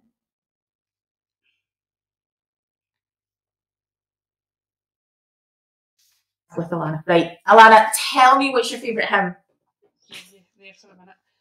My favourite hymn has always been, I think it's hymn 219, Because I Have Been Given Much. Now you can tell what kind of Mormon you are because you actually know the hymn number. I probably know other hymns, but I guess I just know that one. You know that one. No, I probably know a few, but I know that one because it has always been a hymn that's resonated with me, because I have been given much, I too must give, and that's what I try to do. I try to serve and love the best that I can. And so, it's just always been a hymn that I've enjoyed. Do you have a favourite thing about being a member of the church? Is there something that... And you're allowed to say no, but is there a favourite bit about being a member? About me being a member, I guess my favourite part is that I can just get to reach out to people. I mean, I guess on a Sunday, I just try my best to... I'm not saying I don't go around everyone. Like, as you know, I'm a bit of a hugger. But I was a bit more aware of, our kind of elderly members who are kind of up now and maybe don't have the ability to hold callings and things, and just, some people who aren't maybe... I'm not saying that they're ignored, but, that sometimes can be a wee bit forgotten about. And so I always kind of made a point of trying to reach out to them and just take a moment to ask how they were. And so I think that's probably my favourite part of being a member of the church, is just getting to reach out to people. And has there been anything that you can recall at church that's totally cracked you up? Anything really funny that's happened that you can share? Okay, so I'm just going to say, in Airdrie Ward we have this, we all probably have the same story, and it happened during a sacrament meeting, and it's too inappropriate to share. That is how bad it is. So apart from that, do we have a funniest moment? I don't really think it's church, to be honest. I think it was at the temple. And obviously your first experience of the endowment, you see everyone putting on these robes and such like, and you're like, oh, and I seen the men putting their hats on, and it made me laugh, and I'm trying not to laugh in the middle of this temple session, but my mum, goes to put on a robe, and how you tie it at the side, and then realises that she's tied herself to the woman next to her. And so I'm in this temple session, I'm already nervous, and when I get nervous I laugh. I'm trying to hold it together, and my mum ties herself to the woman next to her. And so I'm trying so hard not to, because you know what my laugh can be like. And yeah, that was probably one of the funniest moments in my church life. Did you say that was your first time at the temple? Yeah. Brilliant! That's what I was going to do, my endowment for the first time. Okay, I think we'll wrap up in just after this question, but when you get to heaven, what do you think that whoever meets you at the pearly gates, what do you think they're going to say to you? What would you like them to say to you? I'd love it to be like, all right, hen, go on. Good Scottish accent. Should we translate that for people? Yeah, I love that. Well, I was saying all right, hen, which is like, what's the word you just said? Hen, girl. Girl, yeah. Moan in then, like come on in, but in a good Scottish term. I don't know that's a. I mean, yeah, that would be fun if they could say it in our good old native language and tone. That would be amazing. Can you imagine if God has a Scottish accent? That would be amazing. I mean, I guess when you go back to, we're taught in the church that, when we get to the other side, they go, well done, my good and faithful servant, I don't know that I imagine it to be like that. Well, like, will it be the exact words said? Here's the script that, that you have to, like at the temple when you have the exact script, or the sacrament prayer where you have the exact script that whenever someone comes into heaven, that's the exact script that you have to say. Yeah. I think that God will be a little bit more personal than that. Yeah, more individual to us.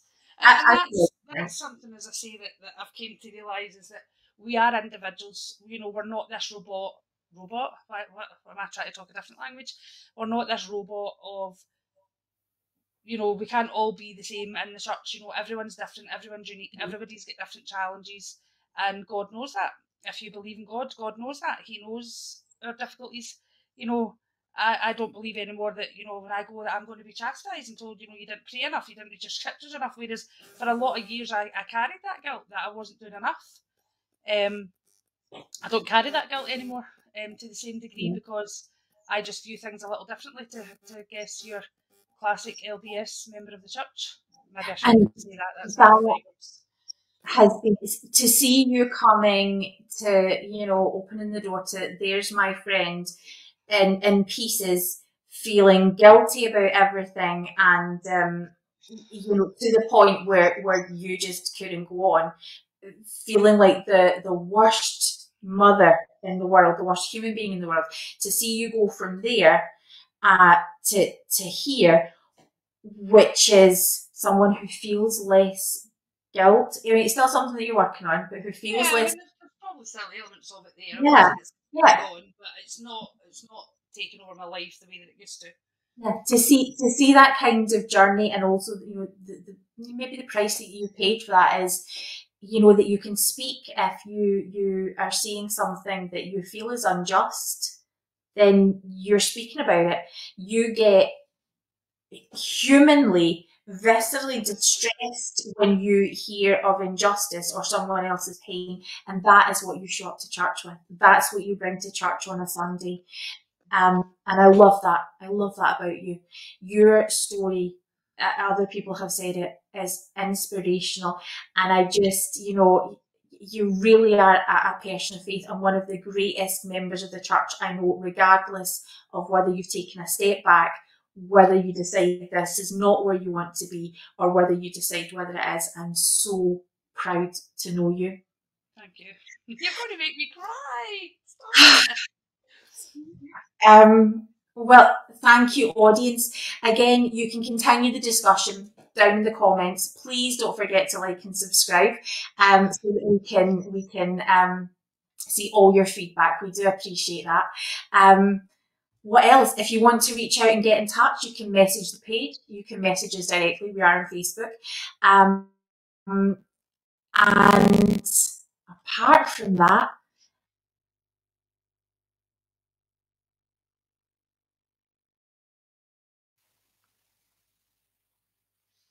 I think we might have lost a little bit of connection. Do you want to share a final? I didn't hear you because I was like, I lost sound for a minute there. I'm like, I guess, I've covered a lot of my story, and I always hope that, there's someone out there who listens, who can maybe, I don't say I hope they can relate, because I wouldn't wish anyone to go through some of the trauma that I've been through in my life, but if they have, that they can see that, if they're still in that place of, taking over their life, that there is hope out there. And and I'm not saying this from a God perspective, I'm saying this from a, mental health professionals, the counselling that's out there, that there is a way that you can better your life, in the sense of, I think the first thing I could say is to deal with it. It's easy to not want to deal with it, and I'm all for, sometimes it's time, someone just might not want to, and some people don't want to deal with it or feel that they have, but I guess for me it was just realising that I couldn't live the way that I was living for the rest of my life. But I guess just in my own perspective of, the way I see things is just love people. Just love everyone regardless of race, whether they're LGBTQ, whether they're straight, whether they're fat, whether they're, and I don't even really like using that word, but you know what I mean, a bit larger than life, whether they're, some people have the other opposite side, it doesn't matter what walk of life or what someone looks like or who they choose to be. Just, I think if we just take it in the way of what we've been taught is just to love people. And I keep saying it as listen to people.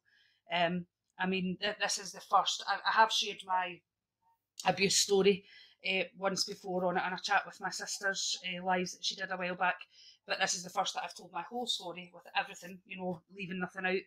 And some people might think, well, why would you do that? But I just sometimes think that there's just someone out there who needs to hear that story and needs to realise, because sometimes you think you're the only one, especially within the church, sometimes you think you're the only one who's experiencing these difficulties, and sometimes you feel you're the only one, especially when you're having a faith crisis, which I would call is what I'm having. Just not necessarily a faith crisis.